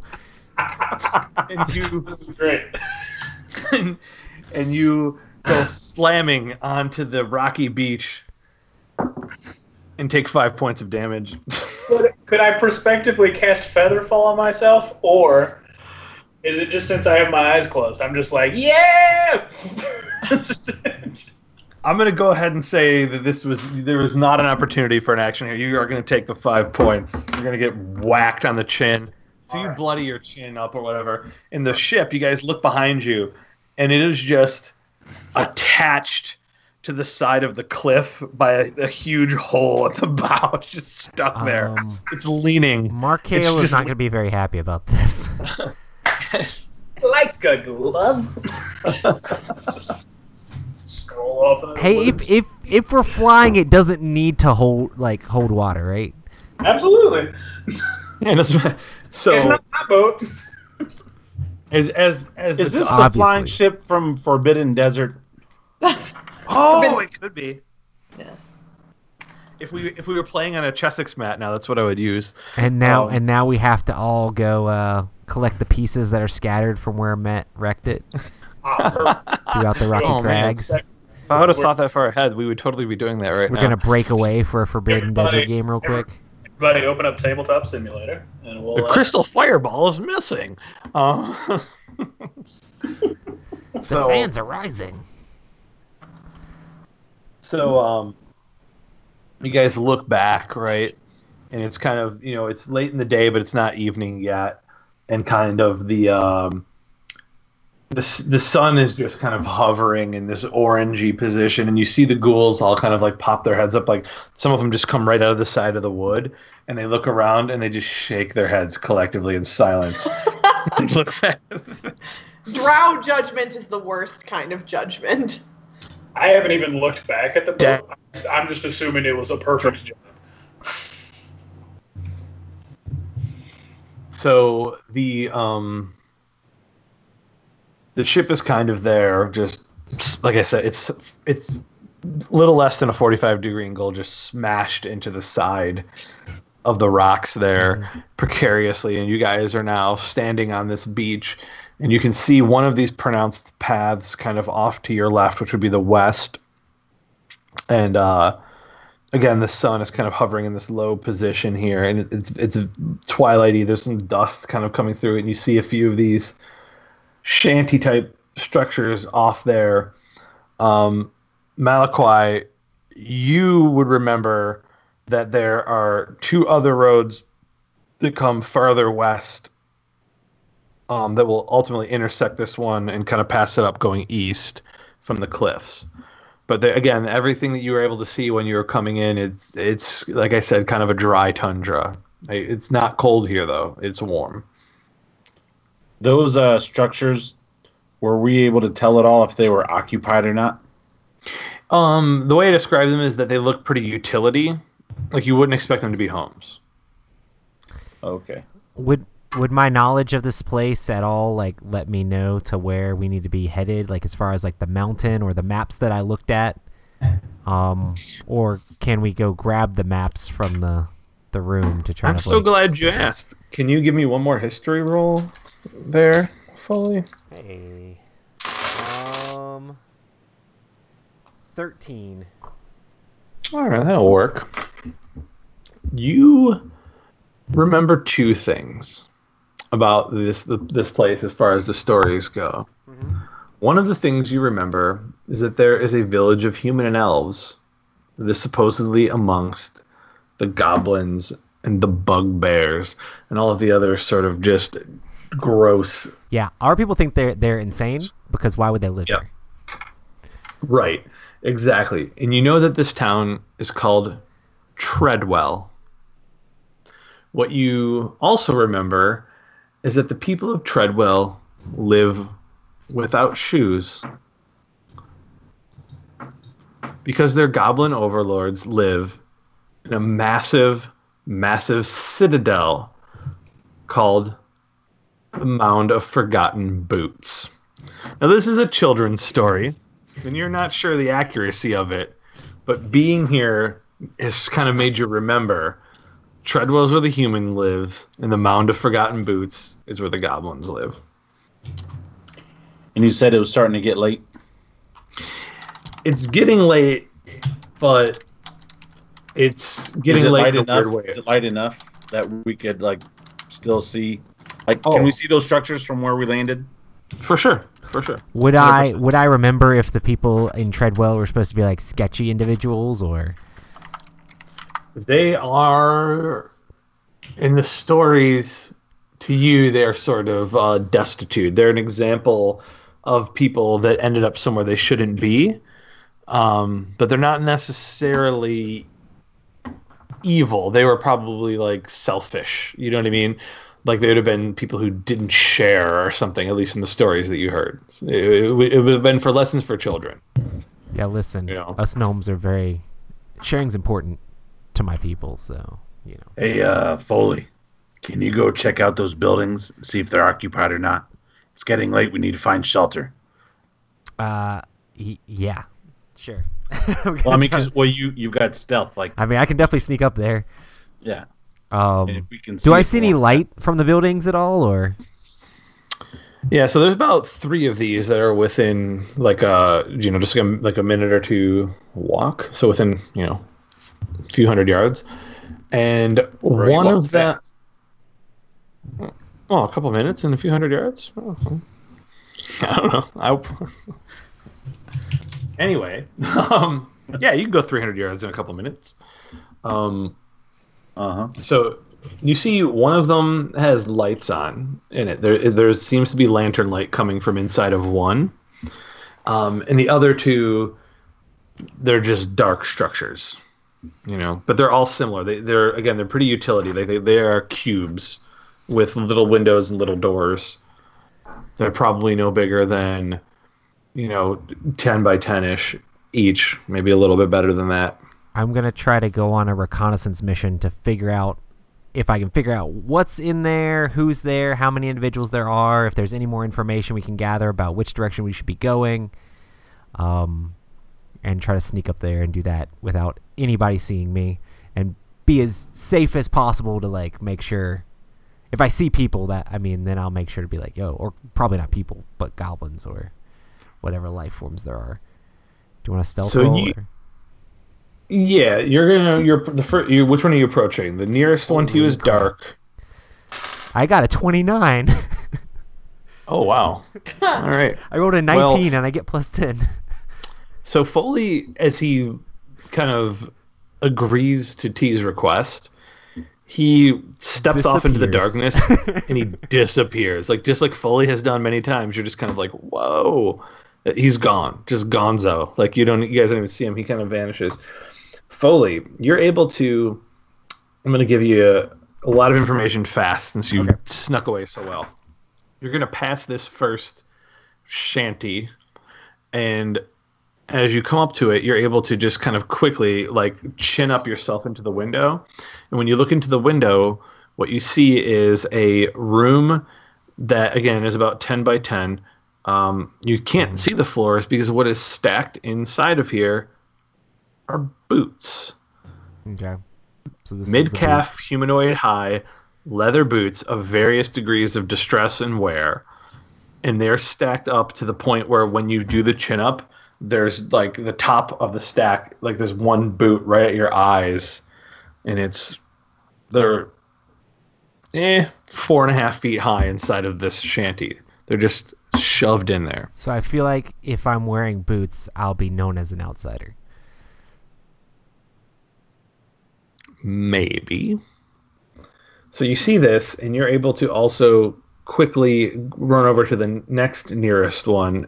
Totally stealth again. We're going to give you something for this 26. And when you look into this one, what you see are about 6 goblins sitting around a lantern on the dirt floor of a cabin, and they're playing some sort of a card game. And they're all armed. They all look as though they are soldiers. Are the cards like white and black with different words on them that are normally No, inappropriate? That's what goblins would play. Cards Against Humanity. No, I'm just kidding. Cards Against Humanity. Because goblins are gross. I think they would play Cards Against No-manity. Oh, yeah. Boom. Clever. They're playing Cards Against Nobody should play that game.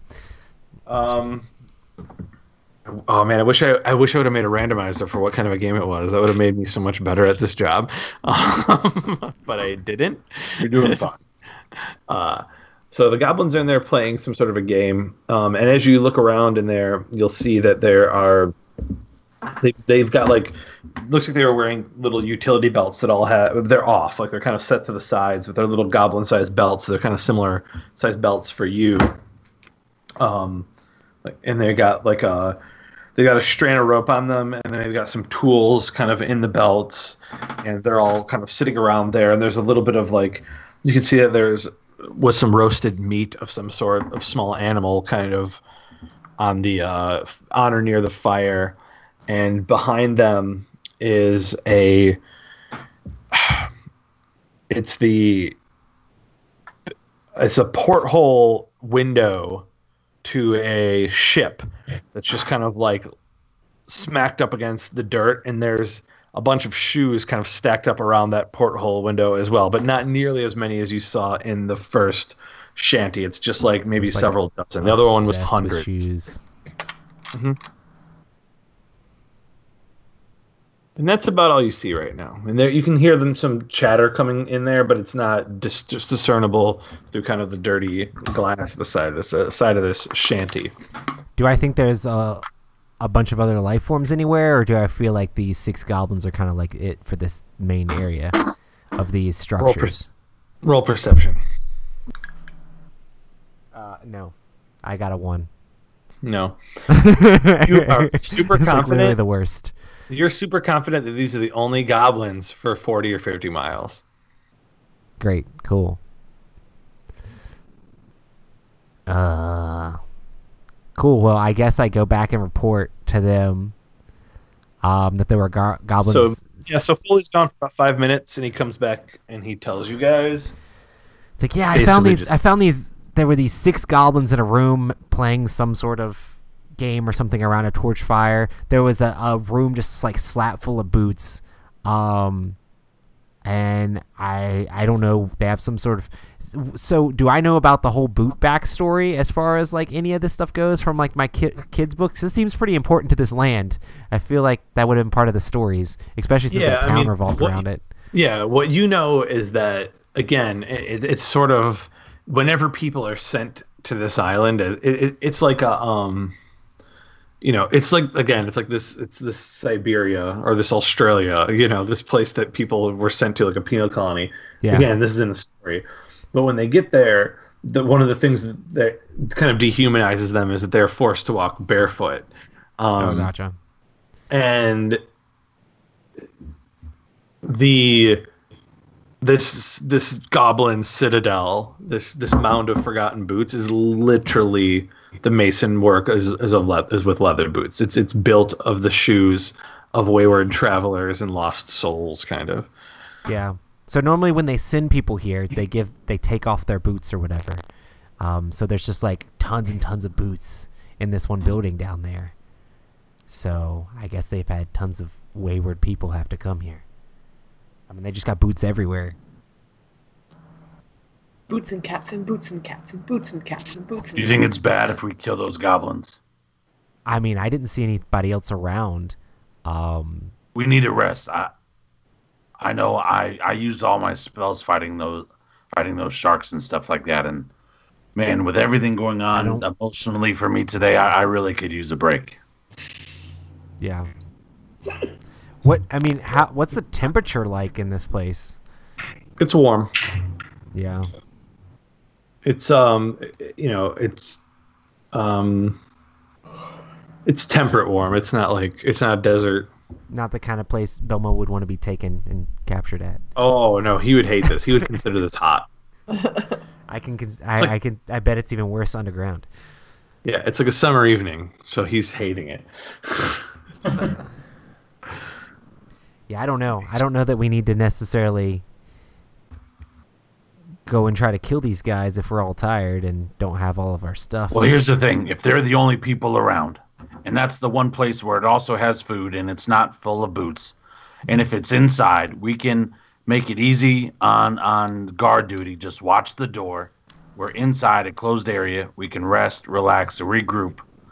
Malakwa can play with his new staff, and we can kind of just get going for the day. But trying to explore elsewhere, it's already getting dark. Yeah. I mean, they've already set up their campfire. Yeah, for sure. We need to eliminate the. I don't want to sleep knowing there's 6 small little annoying enemies that could just walk in on us at any time. So Well, I say we just take care. If we're trying to infiltrate, I mean, the whole idea of us even killing anybody makes it rough because then we got to figure out what we do. So with why the doesn't bodies, E-Ray just then there's put them people all to missing. sleep and slit their throats while they're sleeping? I mean, my sleep spell. Oh, I don't know how we don't. It only affects hit point based people, like up to a certain point. So if I put some of them to sleep and not the others, then and there's no guarantee that I can put anybody to Do sleep you have depending to on what I see roll. them to be able to put them to sleep? I don't think so. Does not say. It says within 20 feet of a point I choose within range. So what if you stood outside of the walls, and then the 1 or 2 that didn't fall asleep or not, we could hear their commotion, and then Folly could sneak in, kill those guys, right? With You his don't have to ask me 29 twice. super stealth. And then it can be quiet. That way nobody knows we don't make a ruckus. It's just an idea. What do you think, Malakwa? Oh, Silent One. And it's about time that the sleep spell was able to get something with low enough hit points to be able to actually make it work real Right. good. They can't have that many hit points, right? They just look like little minions, you know. So basically, our intention is to put them to sleep and then immediately kill all of them in their sleep. I mean, they're all playing like some sort of game anyway. They're all probably just a bunch of nerds, so you can probably get them. They're like weak little goblins. I'm just worried about it. There's more of them than us, and if any of them were to slip away, we'd be in trouble. That's why we put them to sleep in their small, confined space. Right, but I can't. There's no guarantee that I put any of them to sleep. That's the problem. It's based on how I roll. Well, if they can't see you, what does it matter? They'll just be like, "Oh, that was weird." Yeah, just do it outside. If it doesn't work, we come up with something else. All right. What do you think, Malakwa? Yeah, man. Make the building fly. I'm just kidding. All right. Well, so let's see. I'm gonna try and give us a little bit of a better chance. We're gonna fly this shed into town. So if I use a higher level spell slot, oh wait, I actually don't know. I don't know if I know how many spell slots I have right now. I didn't cast a lot of spells on the boat. I don't think. I don't know. I did cast. What did I? I cast something that didn't work epically. I can't remember what it was though. I cast Witch creature Bolt thing? once, and then I cast something else that didn't work. But I can't remember. I don't think I have a level 2 spell slot. Because I was going to try and cast it at a higher level because I would get extra stuff. What level are we? Are we level 3? Yep. Yes. Maybe I probably have a level 2 spell slot then. Okay, so I'm going to for every spell slot of 2nd level or higher, I roll an additional 2 d8s on top of the 5 I normally roll. Although I only have 5 d8s, so I'm going to roll those first, and then I'll roll an additional 2. All 8. Sounds good. So here's the first 5. Okay, I rolled. Let's see. Come here, camera. I don't know if you guys can see that or not, because I can't see my own see a camera in 6. Skype. There is a 6 on a 7. a 7, a 4, and 2 8s. Oh, nice. So that is 16, 23, 29, 33 points so far. And I will roll 2 more then. 33 plus 10, so 43 points. And if they do, I assume they all have the same number of hit points, but if they don't, it affects the lowest numbered hit pointed people first. So you cast this spell. Mm-hmm. What does the sleep spell look like, Crystal? What does it look like? What do I look like casting it, or what? Yes. It's just the letter Z So coming out of an orb. no, like it's me. Like I press my my palms into my temples, and kind of just like wiggle my fingers a little bit. Like they're like almost like touching my horns. Hold on, where are my horns? They're always ready for an illustrative purpose. You know, I just keep them on the floor in my loft because what else am I gonna do with them? So I just like. I'm like holding them. Okay, that's not what I can put them on, but whatever. And I'm just like kind of like half closing my eyes and just focusing really hard. And then I just like push toward the wall that I'm trying to like go through. All right. So here's the thing. Uh-oh. You guys have no earthly idea whether this worked or not because you're outside of the Well, that's my job. No, but isn't there like a window or something? Could somebody there is. sneak a peek? Well, I'm definitely sneaking up there. Because we saw the light in that one place. There's a window that is reachable probably by any of you. T, you'd be the only one tall enough to see it just standing. So let's assume that you guys are... Yeah, you can take another stealth roll for me, Foley. Yeah. Let me sneak up. I got a 23. You see 6 sleeping goblins by the little lamp light in there. All right, and just for the purposes of it, so everybody knows, they are unconscious until my spell ends. They take damage. Someone uses an action to shake or slap them. My spell only lasts for a minute, so we need to move. All right, so I'm gonna go in there and I go to the door and see them, and I don't know if anybody's following me, but I'm gonna do because I don't know what E-Ray just said because I was already headed up there. So I'm going in there to try to do what T said to do. I'm gonna try to sneak up as stealthily as I can and try to slit the throat of some goblins. Well, it didn't say that you had to be stealthy. It didn't say noise would wake them up. Oh no, it's my job to be quiet. That's what I do. I'm running up. But also, I am a rogue, an assassin rogue. So, you know, I mean, this is kind of my thing. Do I need to make like rolls against them, or what do you want me to do? I don't know, you but guys, right now, let me give me a stealth check as you walk in. Who's walking in? Are all 4 of you walking in? I'm walking in. All stealth checks, please. Oh man, I was cocked on a 20. 10 minus 2 is an 8. Grumble, grumble. Wait, stealth. Stealth I'm better at. Hold on. Got a 12. Oh, stealth I'm good at, right? Oh, that's a +3, so it's 13. I say you Never have a mind, lot I'm of good. dexterity. I was thinking strength, not stealth. So, Crystal is a 12. Matt is a 13. The other one. T. I have a 12. Crystal has 13. Hey, good job, sorry. guys. And Foley, what'd you roll on that? Oh, do I need to roll again? Oh no, rolled a you already came in. 23. You already came in at 23. Sorry. So you guys, I'm gonna go ahead and say that you guys are actually able to dispatch all 6 of these goblins pretty easily. Yay! Sleep spell for the win! So you guys walk in and just like wet work in an 80s like action movie. Just 6 dead goblins immediately just and you spill their blood into the sand, and you can smell the sweet smell of whatever This was for Belmo. roasting creature was in there, and their cards are just strewn across the floor. I may have missed this earlier when I ran to the restroom, but where is our vampire friend currently? He's still in his coffin. Yeah, Still he just is. hanging out in the coffin? Okay, Yeah. do I have anything with me that is watertight?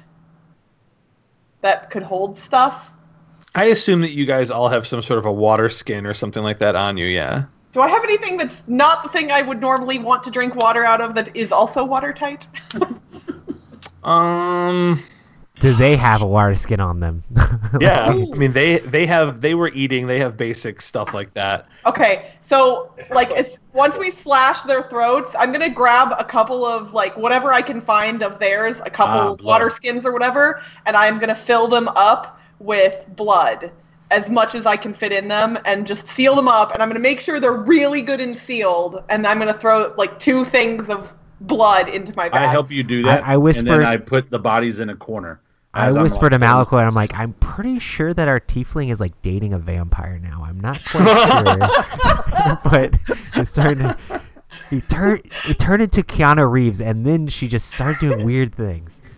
What's funny is I totally was like, I feel like E-Ray's into this vampire more than she lets on. So apparently she's let on too much already.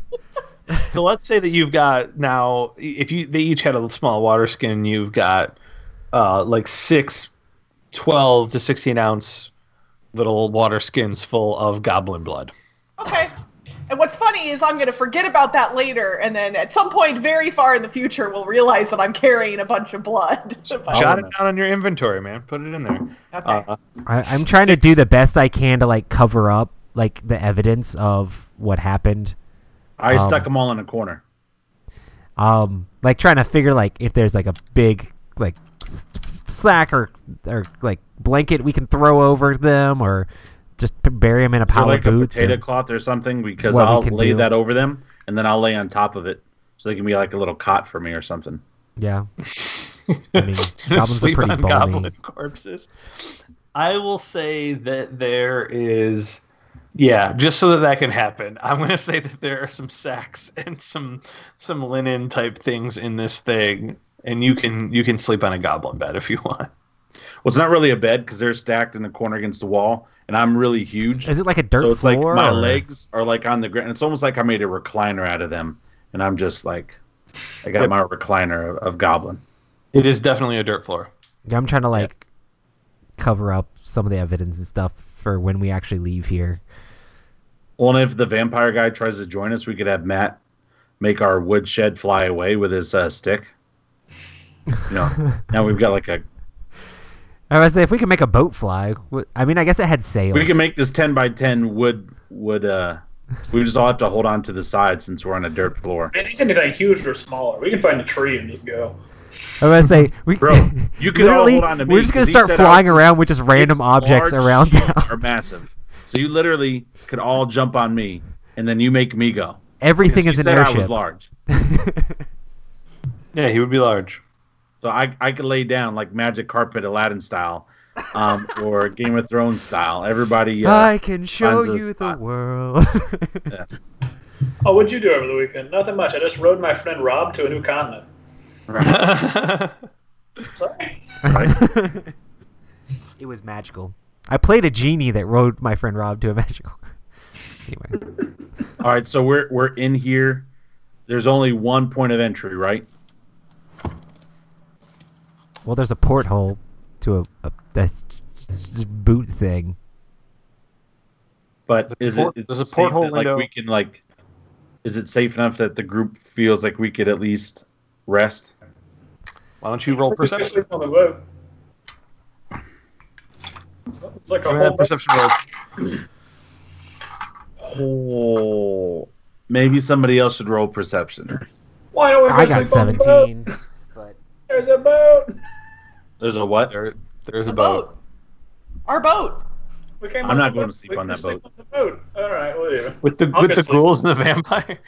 Yeah, the ghoul's the vampire there. No, and it I'm also has a huge hole in it because your amazing driving skills. I specifically tried to park the boat so that the vampire was still in his coffin in the water because he stated he needed to be below the water to not be tracked. Perceivably, he still is in the Just getting battered up against the cliffside. But that's what he wanted. All right, I follow Malakwa over to the boat. I'm getting on the boat, and I'm gonna put these water skins on the desk in the cabin. All right, listen. If you guys leave, the food they were cooking stays here. I don't know that I would eat that. Oh, it's probably human anyway. I'm about to say. I mean, I'm not into cannibalism, but Listen, if you don't ask questions, you close your eyes and you just chew. It's fine. Sounds like a prelude to a bad time at summer camp. Now, Oh. So am I the only one in the cabin? We can all stay if you want. Nah, I'm fine. Because what I'll do is I have my 2 little axes. I'll prop them against the door so it's not like you can just walk in on me. I'm going to put the fire out, and I'm just going to lay in my goblin cot. I mean, I wasn't thing. leaving the goblin room. I mean, if push comes to shove, I'll go get a hammock out of the boat and then string it up outside. Listen, guys, there's nobody around for like 40 miles. Come on. Yeah. I love it. What did you roll to get that sense of sureness? You Hey, told him I'm that playing when the he rolled character the in the 29. game. Yeah, no, I believe you I'm not completely. metagaming. No metagame. It's good. Adam, didn't you say that? Yeah, I told him that if he rolled a 3 perception. I rolled a So if you roll a 3 and I tell you feel confident in something, I don't know. If you told my character I feel confident, so that's what I feel confident in. Yep. Yeah, he feels it. I'm not saying Well, that doesn't necessarily make it so. Doesn't make We it know. true. But if we are that character and we have that belief, then Yes. I mean, I feel confident I did a good job parking the boat. That's I'm just gonna go in your own head. I'm gonna go sleep in my boyfriend's cabin No. Boy, in the boat. No. The we might cabin. not have to worry about him because he just might be like, I'm not into this. I gotta go. This is progressing too All right, fast. Polly, where are you going? Are you going? I was staying with you. You're staying with me? All right. Yeah, I don't think I there's take anything to my worry axes. about here. I put them in position against the door. There's gonna be like half I demon, snuggle up half, against the potato half sack. vampire running around, demon bats flying around all over the place. Hey, My eyes are closed, but before I fall asleep, just a little tear comes out. It's just a long day for T. All right, so where are we all sleeping? I'm in the. You guys are inside. Yeah. E-Ray, are you in the ship? E-Ray and I'm Malak You were on actually the ship. left. I'm on the You were- ship in the cabin. You're in the cabin? Yeah. Just like Malak, sprawled get out us on Split his the bed. party. Just rose petals all over the place in the cabin. right, just like laying in the bed. Hey, it's Just like that, like hanging like out. crazy stretching, just like If yeah. Matt tries to go back to the ship, I just look at him and go like, no, this is I- her time. I made myself comfortable in the captain's quarters. get one of those, Matt, get one it's of not time to be a third wheel. Come on. Who were the ghosts up there? The dread, The Just- drow. the drow. Can She's like, got, like- every like so often you see like a drow face like miss through the wall just to get a quick glance, like what's going on in there? Just like what? She's And just then got all- the different Vampire like, is asleep goblin in his blood coffin, things man. all Nothing, around her. Nothing's happening right now. There's like just whispering, like I'm gonna tell the boss. I'm tell the boss. It's gonna be weird. I'm gonna wake up tomorrow morning. The vampire's gonna be cuddling with me in the hammock. I'm gonna go, all right. I'm So gonna go. Malakwa, we're saying you've fashioned a hammock. I just assume that in the crew quarters, most of the time they sleep in hammocks. Yes, that would There's be not correct. Oh, actual, so but- me and Rob are down in this thing for whatever reason. They're both at the ship. This is not good. All right. So I you don't wanna guys, be near the They're base. just scream. is anyone? All right. Are we all going to sleep, or is anyone taking watch? I'm definitely not both going to sleep. I'll take watch while Rob sleeps on his pile of goblins. All right. So Foley's taking watch. Stealthily. And then what's going on in the ship, guys? We're sleeping. I'm Are we assuming. Are we able to communicate with the drow? Like, do we think that they understand us? I don't We know where that the when they restroom was. possessed you, that they talked, but they don't seem to speak otherwise. I'm assuming Like, if they we got- speak to them, though, do we have any, do they acknowledge us in a way that would lead us to believe they understand us? Yeah, they have. They have. Okay, so I am going to attempt to convince the drow to keep watch over the ship while we're sleeping. And the drow just kind of like look at you and are like, shrug. And they just keep going about their tasks. They always seem to be toiling at something. All right. Well, I'm Right. going to take that to mean as much as a yes as whatever, and I'm going to go to sleep. Okay. Same. So everyone falls asleep, and the sun it hasn't quite set yet either. This is again getting into kind of what Markel. I'm so happy that that's the name of this guy. Said, which is that it's kind of this Alaska scenario here, right? Like the sun is almost down, but it's just taking forever. Foley is going to have to roll a perception for me. Oh, dang. I got. Hold on, is the sun coming up, or like, have we slept at all? You're sleeping. You're falling asleep, but it's still not like dark. 19. 19. Foley, you're sitting there in the dust. And as you are, you hear a tapping. The sound of someone tapping on glass. Does it sound like loud tapping or like a finger tapping or like do I feel like it's goblin-y or do I feel like it's something else? It feels like And which direction is it coming from? it seems like it's right next to your head. Where am I at? You're on the floor next to where the little kind of cooking pit was, and it doesn't sound like it's coming from the window. It sounds like it's coming from the porthole thing? porthole. Gotcha. Yep. Is it locked or? You can go check it. I'm gonna stealth over and You- sneak towards the porthole to try to see if I can see what's in there. But also being ready to yell at T after I figure out what it is. What's stealth roll? Oh yeah, 20. 20. Was that a natural 20? No, No. Okay, so you. it was a kind of natural able 20. I to would have said 30. Are you plus 10 stealth? Yes. It's ridiculous. So you kind of sneak up, and what you see are two sets of goblin-y hands pushing that porthole, and it's starting to slowly creak open. All right, I immediately wake up T.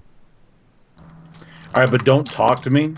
All right, I can't tell you what to do. Never mind. But I wake push me up, T. but don't like. Just immediately snaps up. Okay, but don't talk to me. Oh no, I've got an idea. I push T and get ready to like sneak attack this goblin as soon as I get the chance. Because I mean, I'm guessing he doesn't see me. When he wakes me, can I give him a look? Like, can he motion to let me know what's happening? Yeah, I assume he could, point or something. If I'm waking you up, All right. it's important. As he's doing this, would you describe what's happening kind of like a sewer cap, like a sewer drain cap, like they're. It is, I but figured it's it was not like a glass It's not. thing. It's not flat on the ground though. It's kind of. It's at an angle, But is it Yeah. something that I can grab onto Sure. Yeah. to try to close? Sure. Well, I'm getting ready to slice this guy as soon as his head's in here. Well, here's my thought process. When they come in, I'm gonna try to slice it like it's a meat slicer, and I'm gonna use the cap thing and just Grater. We'll just grate their heads grater off. it over. That's what we're gonna go for. That's what All right, I want to go for. So this goblin pushes this thing aside, and he kind of starts to emerge out of here. And T, give me a strength roll. Bro, strength is my natural 20 plus 8. Wow. Wow. All right, describe what happens to this goblin's head.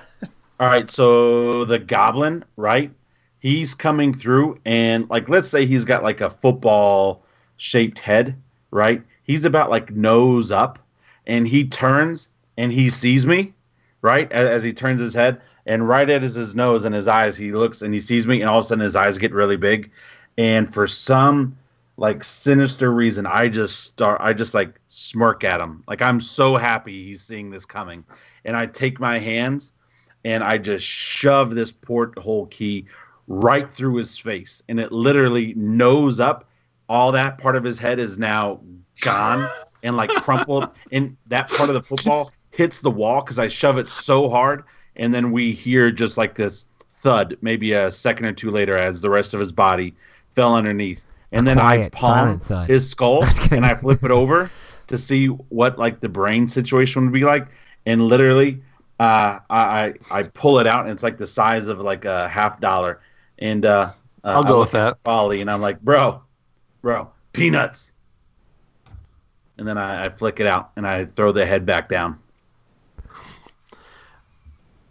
All right, and right after he hits the ground, you guys hear a drumming sound. No. Bro, Drums. this is not the Hobbit. Drums Don't do in the that. deep. And what you realize as the drumming gets louder is it's not drums, it's feet. And suddenly, through this door, Did we get any the rest? porthole, these goblins start to pour through one after another after Well, another. I shut the portkey over him. And it's pushed back off. It's popped off.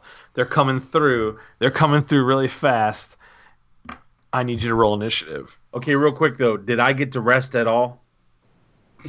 No. I'm sure you No. did. You were sleeping. Man, I mean, I you still don't have any of my might stuff. technically considered being a short rest, but like a long rest is like a full 8 hours. Oh, damn. Yeah, unless you're an elf or half elf.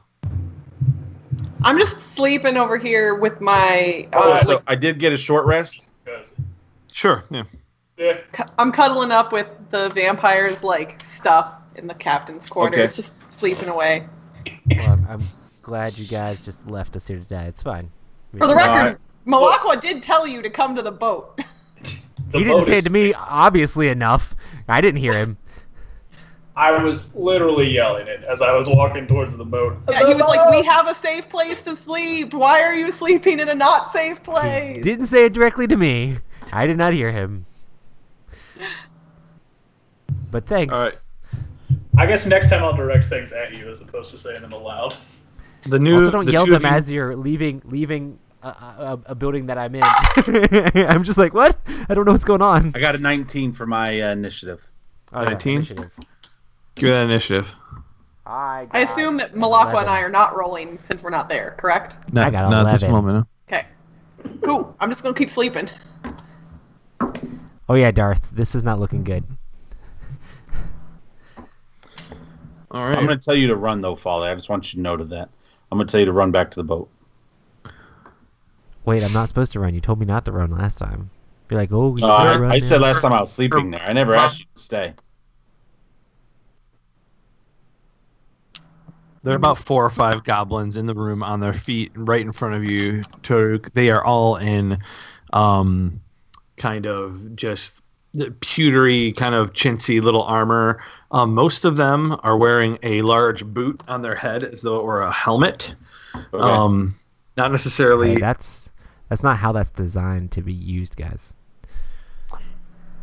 But you're going to go ahead and have your first action? Me? Okay. I need them to constitute. I need them to make a what's a DC? Difficulty. Difficulty class. Yeah, they need to do a saving throw. Mm-hmm. What's the DC? The area of exhalation must make a saving throw, the type of which is determined by... Okay, so it's based off of my draconic ancestry. Well, that's my damage. I'm doing bronze lightning. I'm about to do my breath weapon. Oh, that's right. So, yeah. Because I can hit all of them in this space. I think isn't it a dexterity saving throw for the breath weapon? I think it's an assumption that you dodge it. It is, yes, DEX. It's a dex save. Yeah. Oh, they got a 5. I'm just rolling for the group at this point. So Yeah, they failed miserably. Okay. All right, so I will. 9.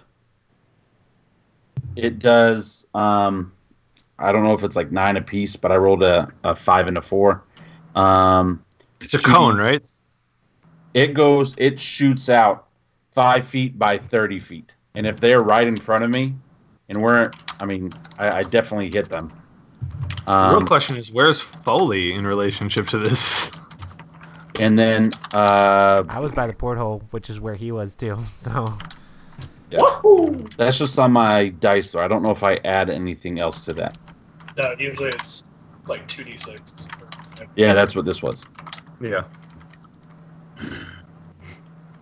So how much damage was that? 9, 5 and a 4. 9. So they take 9 damage. So you just start burning up these goblins as they come out. All 5 And of while them. this happens, I am like roaring because I am still pissed. So this is like a roar scream. All 5 of them hit the ground, and at the same time, 5 or 6 more now are pouring out. No, you're not. You're not taking a turn yet, Foley. More goblins are pouring out through the thing, and let's call it another 5 have come out. I mean, they're just climbing over each other. It just the earth feels like it's shaking from goblins. Okay. First goblin misses. Second goblin is gonna. My armor class is 19. All right. Well, the first one missed bad, and then the second one, he's gonna swing at you with a little scimitar. He's gonna stab you in the thigh for 5 points of slashing damage.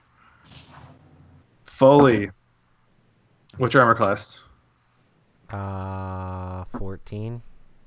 Ooh, you're also gonna take 5 points of slashing damage from the scimitar of one of these. I might just die here, guys. No, I'm about to have you run away. How? Second goblin comes out of the porthole, hits you for This 4 is the more third. damage. The first one missed. Second one did 5. Third one. Second one comes out towards you. I mean, yeah, this is the third one, correct? So Does yeah, another- this is the third one at me. So this Yeah. is technically the 4th. Yeah, he does 4 damage at you, and then Foley, the 5th goblin that came up to the second wave, misses you. Just, So I've taken 9 damage. yep, you've taken 9. He swings it past the front of your face, and boom, we're gonna cut over to the boat. In the boat, Everyone's You're right. sleeping. you wake up to the sound of a bellowing scream. It's T. You hear T screaming incredibly loud, and it jolts you up out of bed.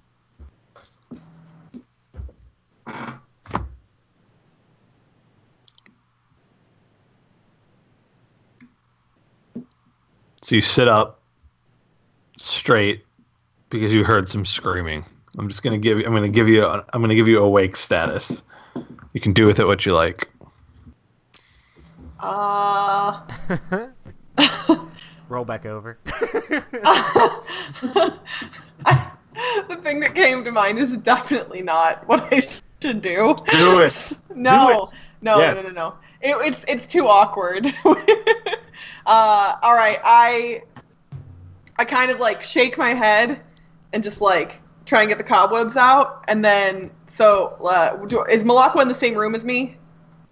No, he's below deck. He's below deck. All right, I hop up and I go over and I just holler down below decks, like wherever like the little door or hole or stairs or whatever is, and I'm just like, get to the cabin! And then I just take off. Like before he can even know if he heard me or whatever else, but like I yelled as loud as I could downstairs. I probably used his name as well, rather than just saying "get to the cabin" to nobody. It's like "get to the chopper," but like no to everyone. Can So you get tell to the us on a chopper. side note what your first thought was? Huh? Can you tell us, like, side note, what was your first thought? It was something about taking one of the vampire's belongings and giving it a nice long Sniffing. sniff before leaving the room. Which I was just like, that is just too much. I just like the insinuation where you're like, "Are we in the same room?" No, definitely not. He's Oh, not in what's- there. It's just me by myself sleeping. There's nothing wrong with I this.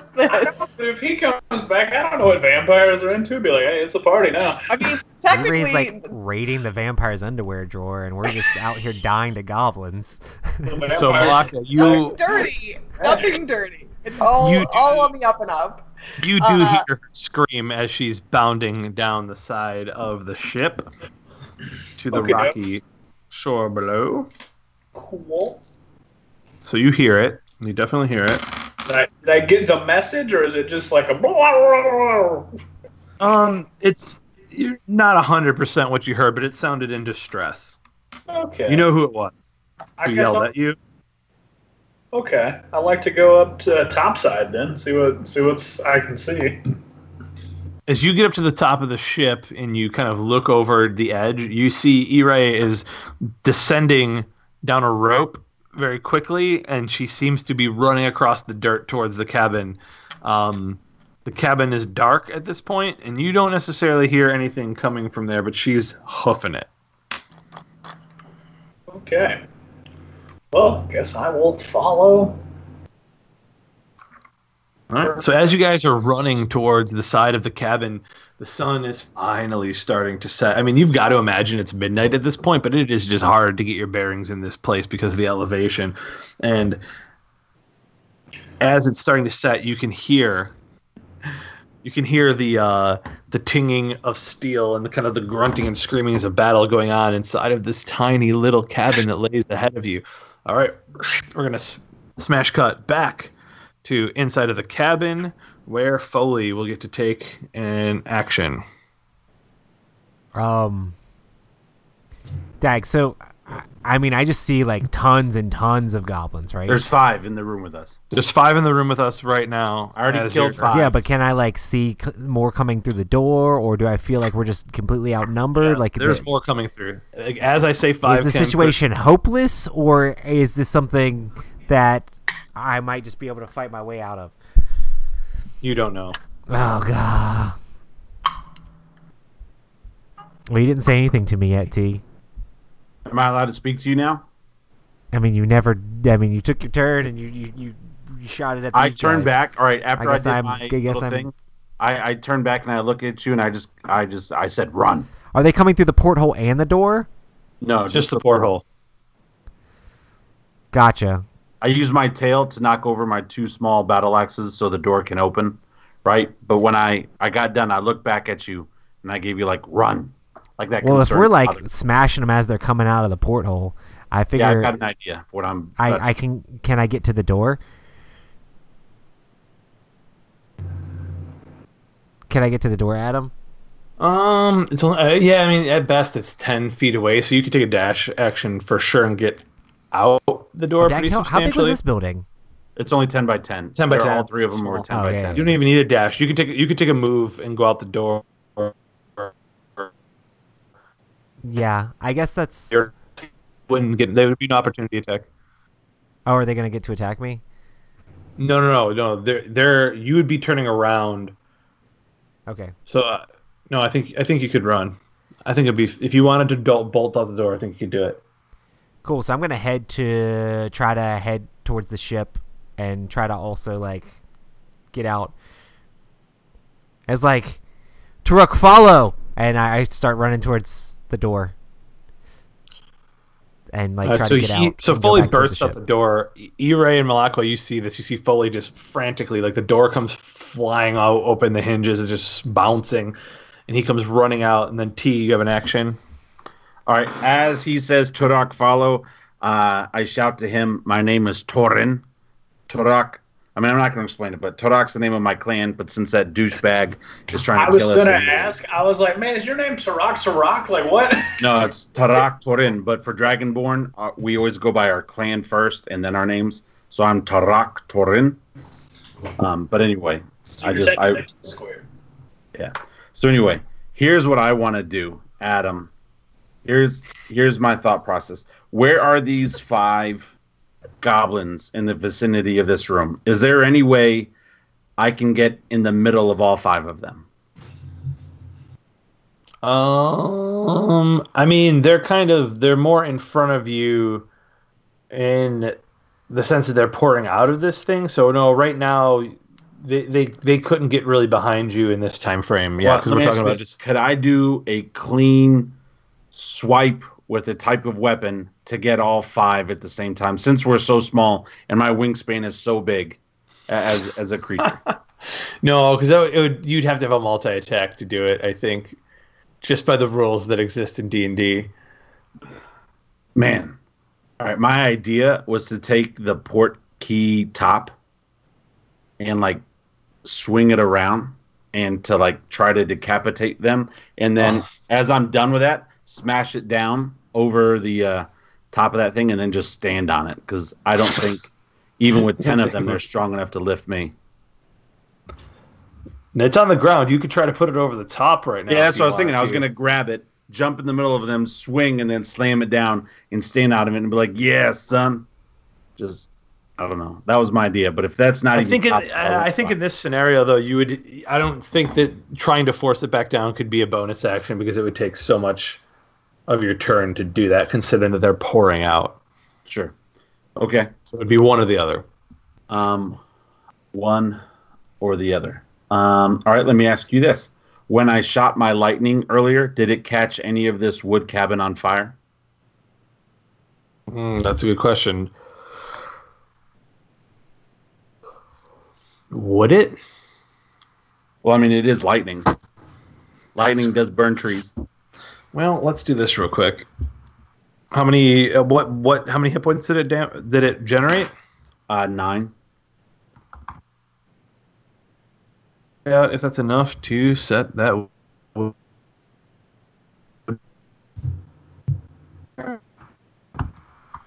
I will go ahead and do the actual.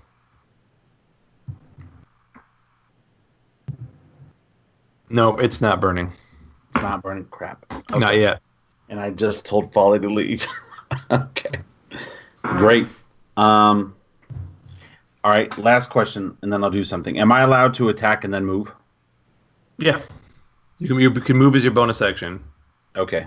So then I am going to take my great axe that I have. This great, yeah, it's a great axe, and I'm going to like shot put swing around while I'm holding on to the edge of it, and I'm just going to try to swing head level, like nose level, like I did before in the other one, to try to hit as many of the 5 that are currently in the room as possible. All right, roll for your attack. I got 18. All right, so you can hit, but since it's a single attack, you can decide, roll for your damage, and you can decide how to split it. All right. So it's 1 damage roll, though, or 1 roll for the weapon.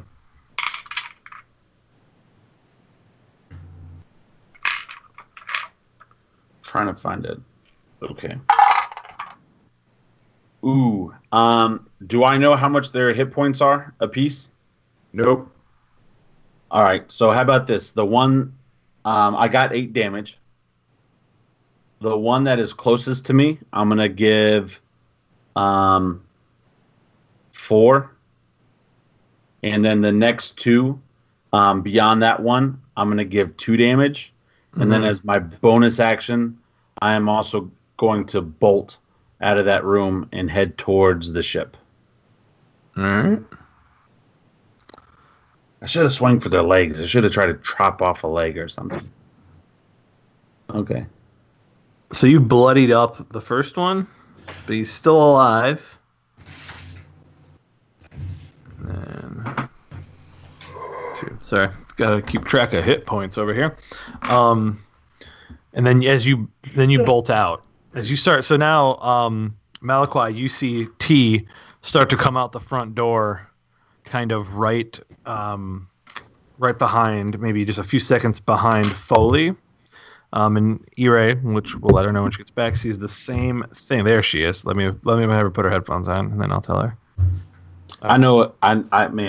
Man, I know what I would do if I were you right now. Shh, wait, this has got to happen now. Things are playing out. So, Ira, you guys now see both of them have bolted out the door. There's blood spattered on their armor and on their leathers, and they come bursting through. And as they come bursting through, the sun really just starts to dip behind those kind of the crags and the rocks that are off in the distance, and you're starting to get dark. And as they do, the My door boyfriend appears? No. the door bursts open to this thing, and at this point, right behind T, right at his heels, are at least a dozen and a half of these goblins. So about 18 of them they're climbing over each other like a horde. And T, I'm gonna need you to do a dexterity saving throw. Dexterity. Oh, 19. Oh shit. So T Minus how much? No, my dexterity's at 0. Yeah, T makes this huge leap, and you guys see these goblins just kind of reaching out and like grabbing for him, and more start pouring out the door. The building is shaking. Now there's about 30 of them out the door. Foley, I need you to do a dexterity saving throw. I just want to say for the record, as I leap, I got I an say actual part 20. 4. You got a natural 20. He sees me. Holy shit! I can't get you guys in trouble if I try. This is ridiculous. I mean, admittedly, they are getting swarmed by goblins right now, so it's not like... I'm even good at dexterity, so that was a 23. Oh wow! So you are able to not only avoid it entirely, but you kind of do like this giant forward somersault, and I'm going to give you about a 40-foot dash that comes on the end of that thing. So you're going to get way out ahead of T at this point. Hey, T told me to run. I ran.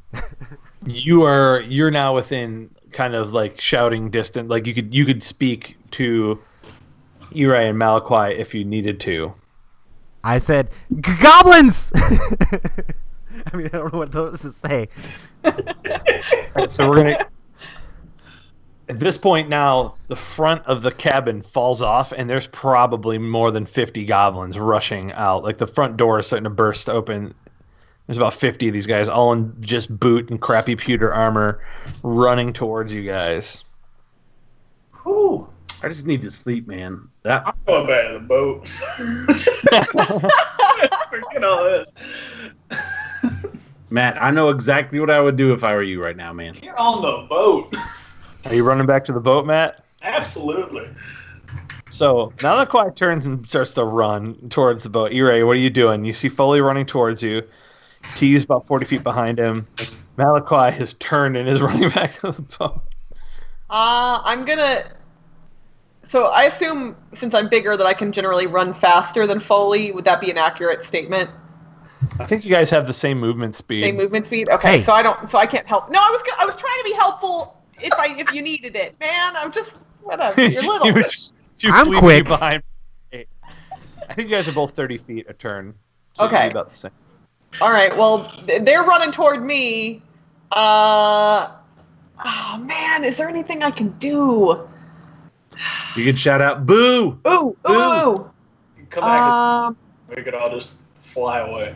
okay, how far away from the cabin am I currently? Let's call you 100 feet Damn from it. the cabin. Okay. All right, then I'm turning tail and running back as well. I had a cool idea if I was closer, but... So you guys are all running. I'm going to say that Malachi is approaching the side of the ship first, and he's going to go ahead and make an athletics roll to get up the side of the ship. Okie doke. 13. 13. You are able to scrape yourself up the side of the ship and flop over the side of the deck. And then next in line on this is going to be, I suppose it would be Irai. So you're going to also make an athletics throw. Oh, These goblins gosh. they're gaining on you. There's about 100 of them now. Is there any other option other than athleticsing my way up the side of the boat? There are not. Okay, well, that's gonna go well. Come on. You can do this. I rolled a 19, so that's a 17. Oh wow! You scale up the thing about as fast as you went down it. Foley, athletics. Yeah, this is my bad. I got a 1, so I'll just stay at the bottom. Seems like a No. good place to be. Foley, I want you to describe to me how you fail climbing the side of the boat, please. I'm just like, I mean, I don't climb I climb trees and stuff, but not with strength. I don't know. There's just not a good grip. It's just slipping and sliding as I try to climb up the side. I'm just like, and I'm not able to quite get there. I'll grab you on my way up. Like those people going up the half pipe on Ninja Warrior, and they're just like, they just slide back down. T, you are approaching the side of the ship. Foley's laying there in the dirt, and there are goblins so close to you, you can feel the spit hitting you in the tail as they're approaching you from behind. There's about 100 goblins in the horde at this point. What are you doing? I palm the back of Foley's head, and then I place him basically on my shoulders, right where my neck and my shoulders meet. And so now he is, for lack of a better term, he is riding me. And I jump to get on the rope and climb up. Give me strength and athletics for moves. That is a 25. For strength? Yeah, for strength, yes. Well, no, strength, it's a 22. And then I'm proficient in athletics. I rolled a 17 plus 5, and then with the athletics, it's plus 8. I need you to roll the athletics separate. 2 rolls. I can't keep that 17? No. 14 for the athletics? That'll get you up. So you guys get up, and the goblins start to ascend the side right behind T. Okay, I'm gonna make the boat take off. I just need to sleep. You ever make the boat take off? Yeah, they're close enough to on. So the boat. So this is something that right at this point is pretty. Once he's on the boat, we now assume that Malachi can fly the boat. So the boat starts to lift up off the ground, and I'm going to go ahead and I'm going to say what I said. There's about 100 of them. Let's do this in groups of 10. 10 goblins start coming up the side and are coming over the side. 20 goblins are coming up over the side. 30 goblins are coming up over the side. Oh yeah, here we go. We're about Dude, to I hit. cannot make up these rolls. I have not rolled under 15 once on this. Let's do it. Come on, man. I'm loving it. Yeah, this is gonna make for a really, really good. What's the cliffhanger for the end of the episode? Keep going. 50, I haven't missed one yet. Oh, we missed one. Hey. So you rolled 6 times. 7, missed. Missed again, 8. 9, got it. So there's 60. And I missed on the last one. So there are about 60 of them. So a little over half of them are actually able to cling to the sides and are slowly ascending up. And what did I just see there? Hold on. Real quick. They're kind of clinking and clattering over the sides. They got their little scabbards and their daggers and their teeth, just like they're truly boarding, you know. As they're doing that, I'm gonna run into the captain's quarters real quick, grab 2 of the 6 water skins that I threw in here earlier with the blood in them, rush over to the side of the boat and empty them onto the side of the boat as fast as I can, just kind of pour it down the side of the ship. You want your bay to come save you? No, I'm trying to make it slippery so they fall off. I thought you were using or the gross fresh them blood out so they fall off. I'm not. So we're dumping the blood over this. I don't know. Just I was trying to be impetuous. How clumped are the goblins, Adam? You're talking about 60 of them coming up one side of this ship. They're clumped. Would you say that if I stood at the edge that they were coming up, I could reliably get a very large number in a 15-foot cube originating out of me?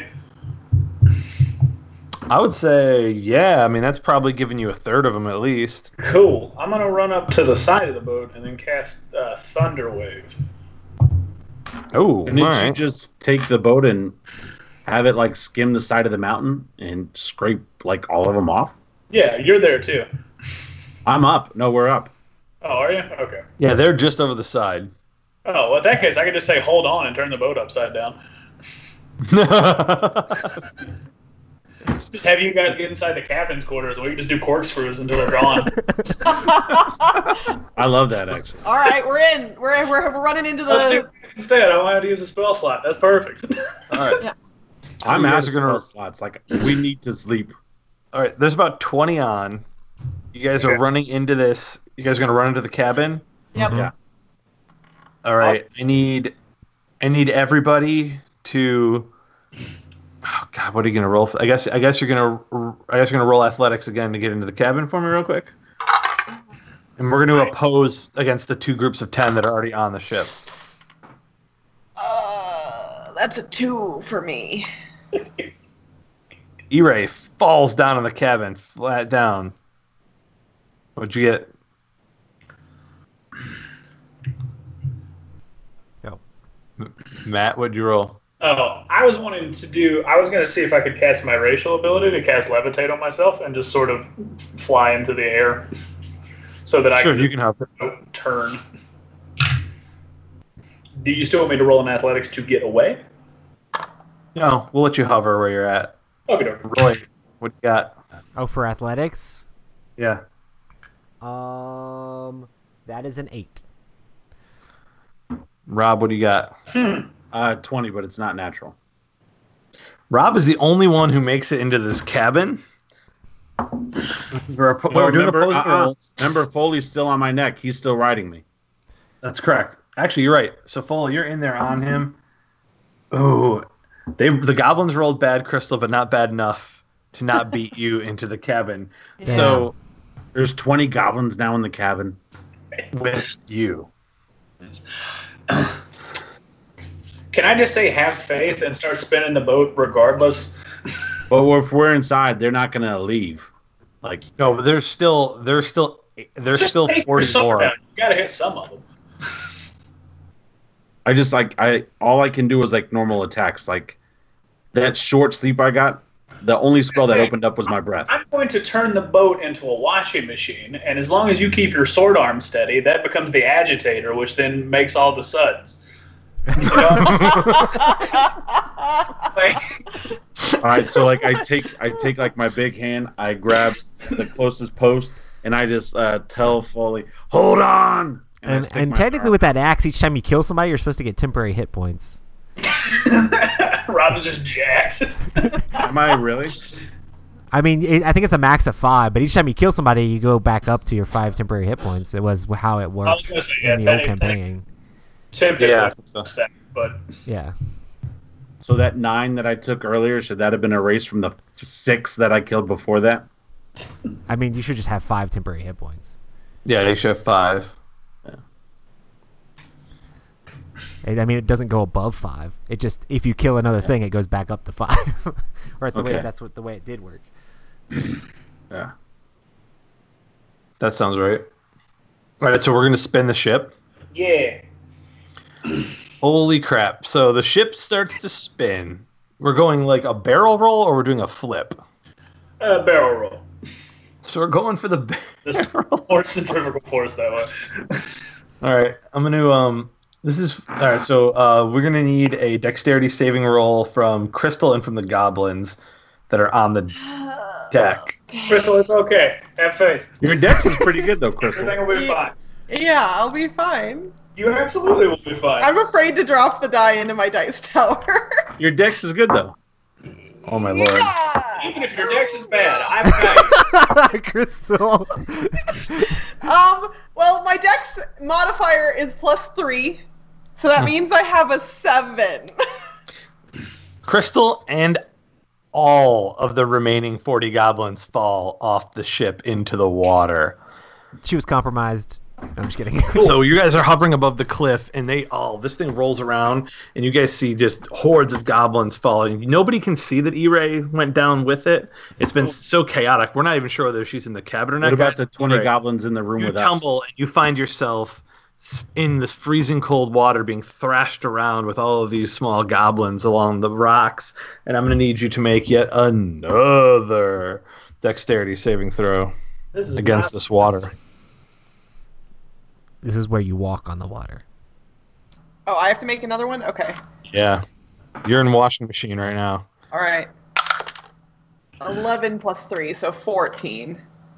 14. You are able to kind of keep your head. You're able to get up above the water. You're able to get your head up above the water, but it is thrashing around pretty consistently. You're about 50 or 60 feet off of the shore, and there's nothing in front of you but kind of rocky cliffs or whatever. And there's goblins all surrounding you in the water. Some of them seem to be dead. Other ones you can hear screaming for help, but none of them have the strength or the wherewithal to attack you. Where's Are any Matt of them at? calling out for Jack? No, none of them are calling out for Jack. Matt, where are you at? I'm floating He's hovering around above the the boat. ship. He's literally hovering above this, rotating it below his feet. I just look like the god of wind right now. Yeah. You just gotta In the air, put, make that just boat do reunite Krista with her boyfriend, and get her to grab hold.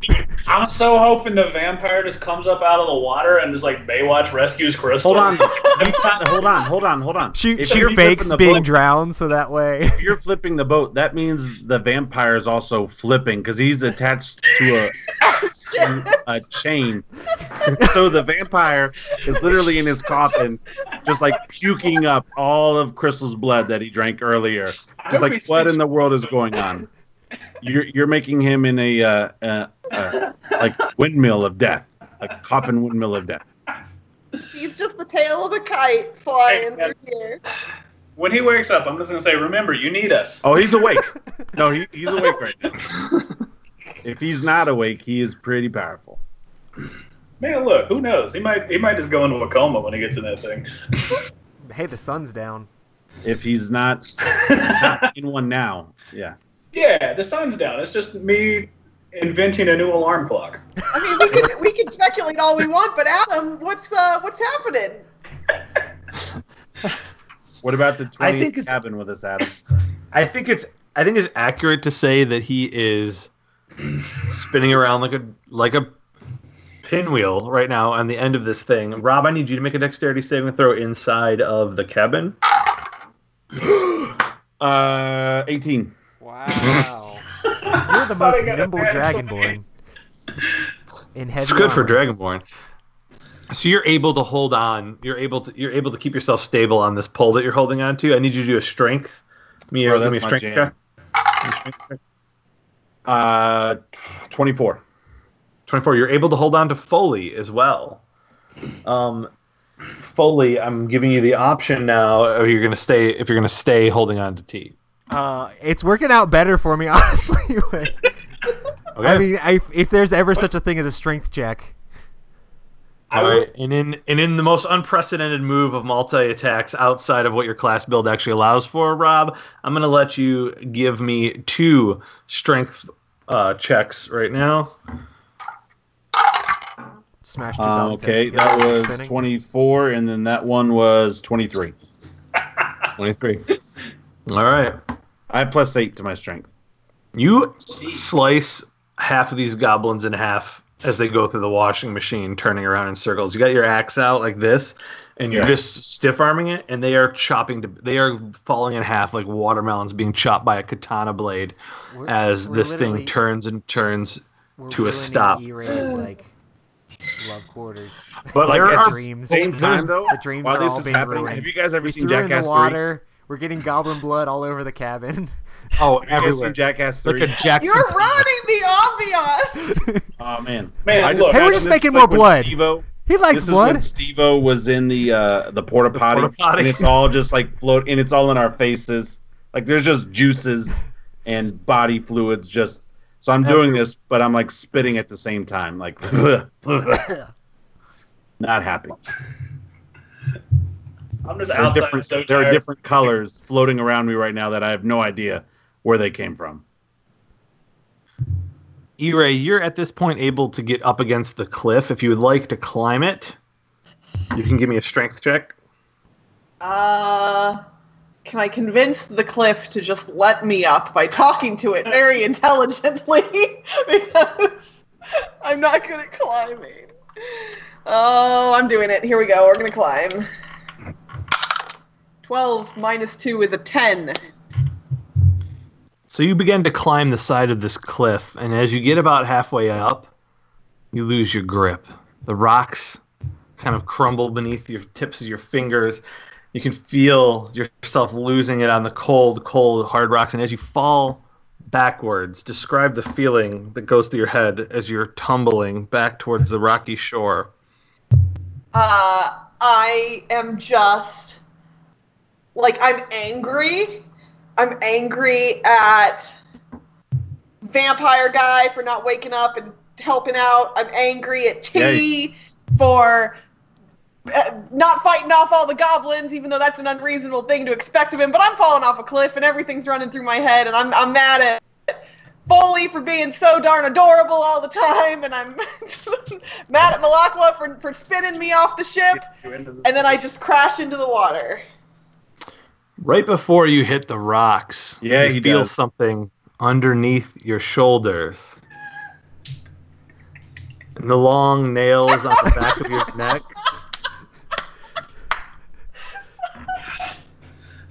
And as he, with one hand and one arm, pulls you like an agile spider up the side of the cliff, Markel whispers in your ear, "Demon, I'm going to need that tooth right about now."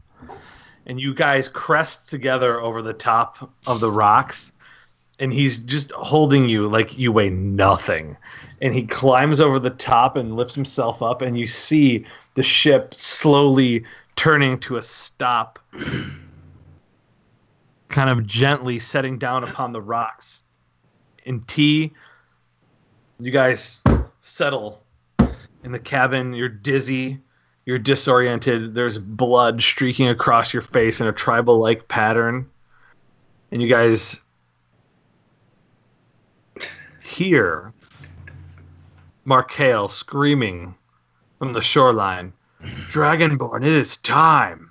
It is time."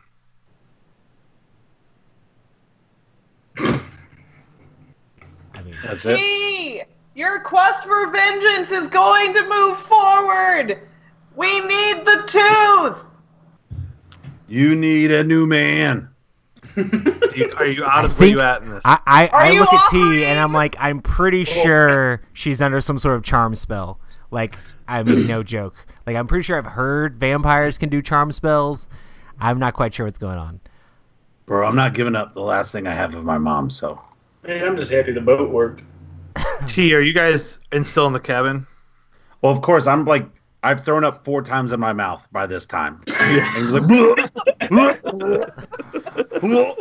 as I was gonna notice, say, this place is things disgusting. fall off of me, just like little things come out of not my hair, but like my spikes on top of my head. I don't know why that noise is so funny. Yeah, I just constantly, and I look over at Foley. There's no way he's not getting on. It's disgusting. Doing everything I can to hold it in. Foley, get out of here. As you do this, Make it and you outside kind of the of, cabin. And I'm just breathing fresh air, but I'm still doing as it. you step outside of the cabin, you see Malachi slowly lowered to the deck, Foley kind of stumbling out at your leg, and you see Markel walking across the rocks, holding Ire in his arms like this, and you reach to clutch your tooth, but it is gone. How did he get my tooth? We'll find out next time. Bro. Oh, cliffhanger! Oh boy. This stick is so much fun. So Matt, here was what I was gonna suggest. When you saw all that happening, Yeah. take your staff, have the cabin like fly up in the air, and then crash down over the port key, and like just clog it up with all that wood and things That's like just basically. If these things are coming out at a rate of about a dozen per 6 seconds. Right? But you know how much, like, you could have clogged that up. Like imagine the Go Cuckoo can overstuffed with those twigs. Yeah. And just like you shoving that down. That was my idea. However, I'm not 100% sure on how the stick works. So, so I didn't want to do that and then get on the boat and be like, and we take off. And then Adam's like, actually, you've done your 1 use per day, so you I sit. mean, that's true. So Yeah, the you ship, bet. the ship is pretty much your horse. Okay. It's when you're not on the ship that you're gonna get 1 hour. You're gonna get 1 hour plus 1d4 of movement out of a large, huge, or enormous object Per day. Yeah, per day. I mean, you can have a long rest, but effectively once per day. Yeah. On a side note, I totally my character needs a long rest. Like I have exhausted everything. No, we all technically should be exhausted because we tried to go to sleep 2 days ago and then were woken up by the Phantom Fleet. Yes. And then got in a fight there and then got on the boat and then fought vampires and sharks and Dragonborg and then flew over here and then we fought some goblins. I was hoping to get some sleep on the safe boat. Yeah, that didn't work out for us. And now we fought again. So this is 2 nights in a row that we haven't been able to sleep. So yeah, it's Adam, let us sleep, bro. No way. we're actually playing Curse of Strahd right now. We just don't know it. Yeah. Pretty much. He's a little Strahdy. He wasn't going to be so Strahdy until Crystal made it easy for me to make him kind of Strahdy. It just made sense. I mean, No, it did. It was perfect though, because I think Strahd. I think in most of the Strahd cases, he tries to marry somebody or some crap in the party or whatever. So. Yeah. So it's pretty. Dogmite Games, Yeah, Dogmite Games for sure. best D&D stuff, board game component stuff ever. Man, I got my there was a Kickstarter for the dice that they did. They sent out a thing that was just like, "Yo, man, send us that address," and I was like, "Yay!" So maybe that'll Roy, what's the thing that you have other than the die there? What was the other thing? This is a deck holder box, but I just use it for my dice just because I like it because it's like gigantic. I put dice in it, and then I use one half to hold the dice and the other half to roll my dice in it because it's got like the felt in it, like the bottom. Well, I guess you guys have like a leatherish sort of thing, or it's wood carved out. No, it's just wood. It's just carved wood, and then the little foam thing. This has over a ton here. of space to like roll my dice in, and then all those like amazing rolls that I got today were from my Dogmite wooden D20, which normally it doesn't roll that good, but it did. It rolled a 20. It also rolled a 1, so it's balanced. But you know. So yeah, it's clearly a good die. Yeah, you got a crit. If you got a crit hit and a crit fail in one night, that's what that dice is supposed to do. Yeah. So yeah, definitely check out Dogmite. They have all sorts of different stuff. They sponsor the show, and they gave us awesome things for our stuff, and they have all sorts of awesome role-playing and gaming accessories. And they're really it's cool people. fantastic quality. This is not cheap stuff. Yeah. No, it's really good. It smells great. It does smell great. I mean, it doesn't smell exactly as good as sulfur and Armani, but Hold on, wait. Let me see. I don't know. It's pretty close. Pretty close. I'd say this is right up there with sulfur and Armani. I'm so glad our little tiny pictures on the YouTube screen are small because otherwise there would be some awkward screenshots that would come of all of this. So. oh, I know. Everybody sniffing wooden things. I mean, just any of the stuff that I. But yeah, my deck box has a giant hammer on one side, and then the other side has a tree. Yeah, that's pretty legit. That's awesome. That is pretty. I mean, I've actually had this for like a long time. So they sent me this before they started sponsoring the show or whatever. But it's like good stuff. Good stuff. I need to get a deck box for my Ashley stuff. Oh, Well, yeah. Adam. They have those fun. ones that are specific for like games with a bunch of tokens. So they have those ones that like have a bunch of compartments for tokens in it. And the cool thing I like is like all their stuff uses all sorts of like rare earth magnets and stuff like that that like hold everything together. So it's really cool to see all the magnetic things that they make. Tonight was really fun, y'all. Yeah. It was. And it was I'm a sorry good that I show. almost made it kind of dirty. I wish you would have done that. I wish. I wish No, I like would've I don't want it. You know, I want the stream to be family friendly. I'm not gonna. This isn't Dice Tower tonight, so I mean, Smell- you Okay, have a I'm little not bit more gonna make- leeway. I want it to be towel or robe is not somewhat bad. family friendly. There you go. In 2 weeks, we'll do the Misplaced Meeples stream after dark, right? That's where the love connection actually. Things are about to get weird. We all just leave the room. They're like, no, you guys aren't here. And then I'm like, yeah, I don't want to know. We all roll up new characters. Everybody says a different thing. It's like, oh yeah, that guy's really into bondage. That man is wearing an entire outfit made of rope. That's ooh. I like Darth's point. I'm just excited for when he goes back into his cabin to realize the mess we made in that cabin. All right. So.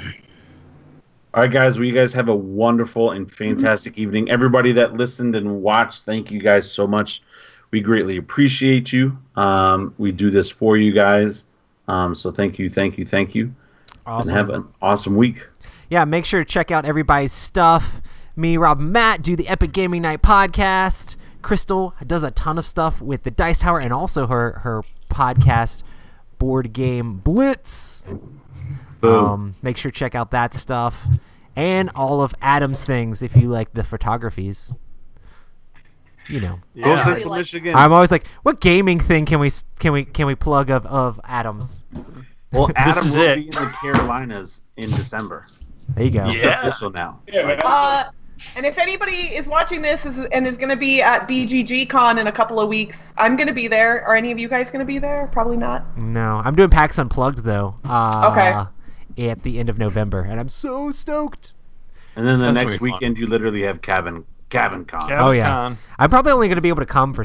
I might Friday. I might get off work and then drive immediately to the cabin. So I'm sure you guys will have played a ton of games by then. But Yeah, we'll be up too. Yeah, we'll figure it out. I'm gonna set up a Kids and Bikes game. I think they'll be ready to go for that. I already know started. myself and Lee and you will be there. So we definitely have 3. I don't know who else is coming up on Friday. I mean, everybody's open to come up on Friday. my friend Dustin We can said he talk really about wants that to play after the Kids' show. Bikes as well if he gets a chance. Who? Yeah, for sure. I Dustin. started putting together like a one shot for it. So No, All you. right. Well, I guess we could end the stream theoretically. Yes. no, let's make people